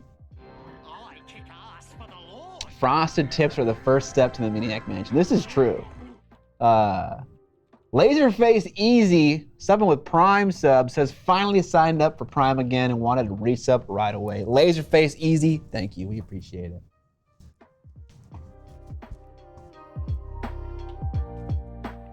We got a Harkonnen in chat.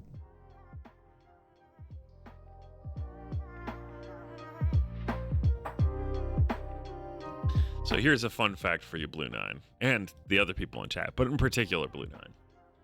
I have long dreamed of doing a 3D printed Targaryen proxy army for Song that is based off of the biker gang in Full Throttle. With that style of chopper. What is Full Throttle? Full Throttle is another classic LucasArts adventure game. Okay. Yeah. Thought it was my beloved energy drink. It is also that.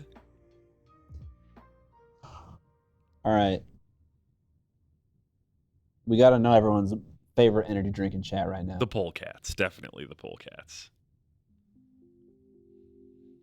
You guys are low on energy and you're an energy drink drinker. What do you go for? Watermelon Red Bull, Deadpool says.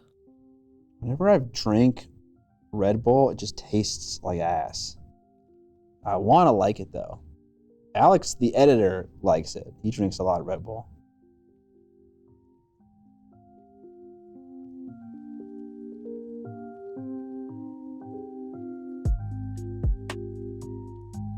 Not to just totally dumpster the first person who brings up a drink.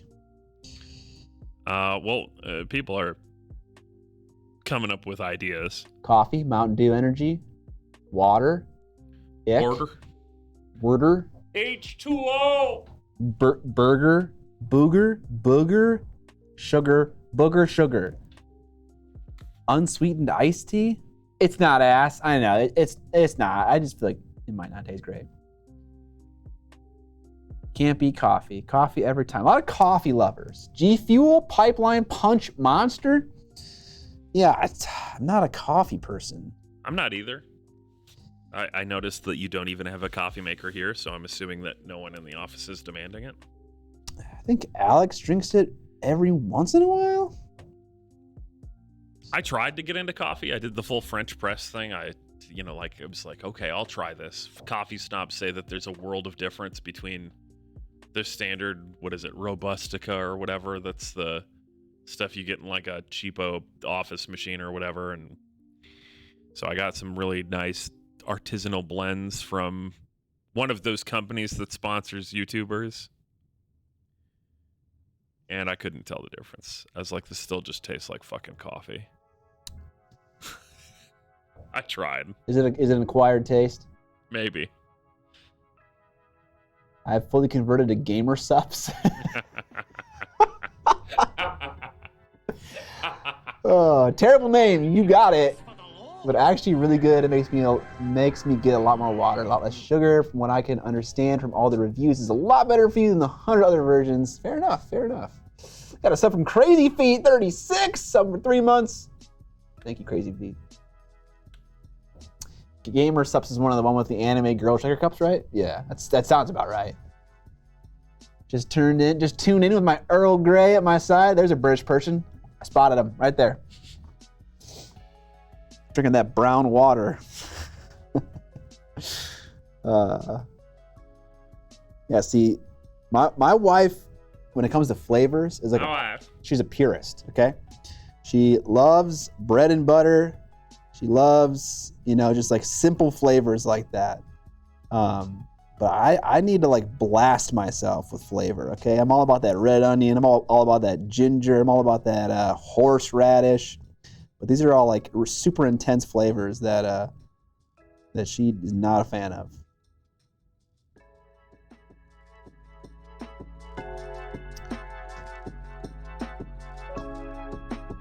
Nope, not British. Didn't have milk. Rip.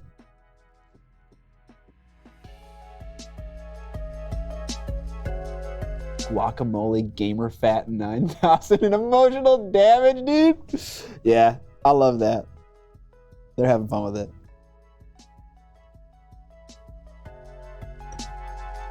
Gamer Sups.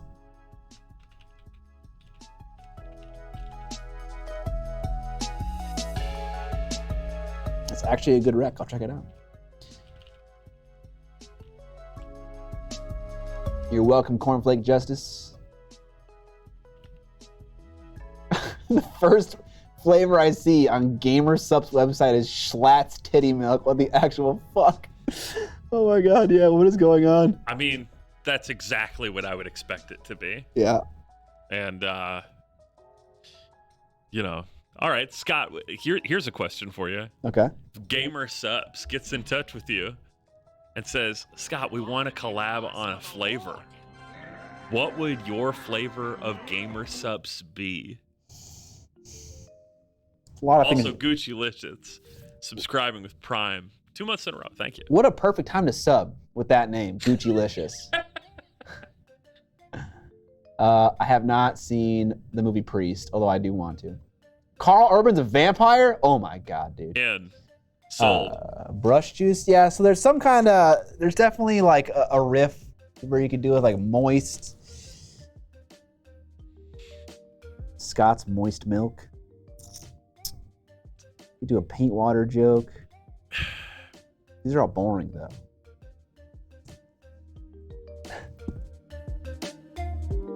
Moist paint. Yeah, chat's gonna come. Miniac's moist mango. I like that.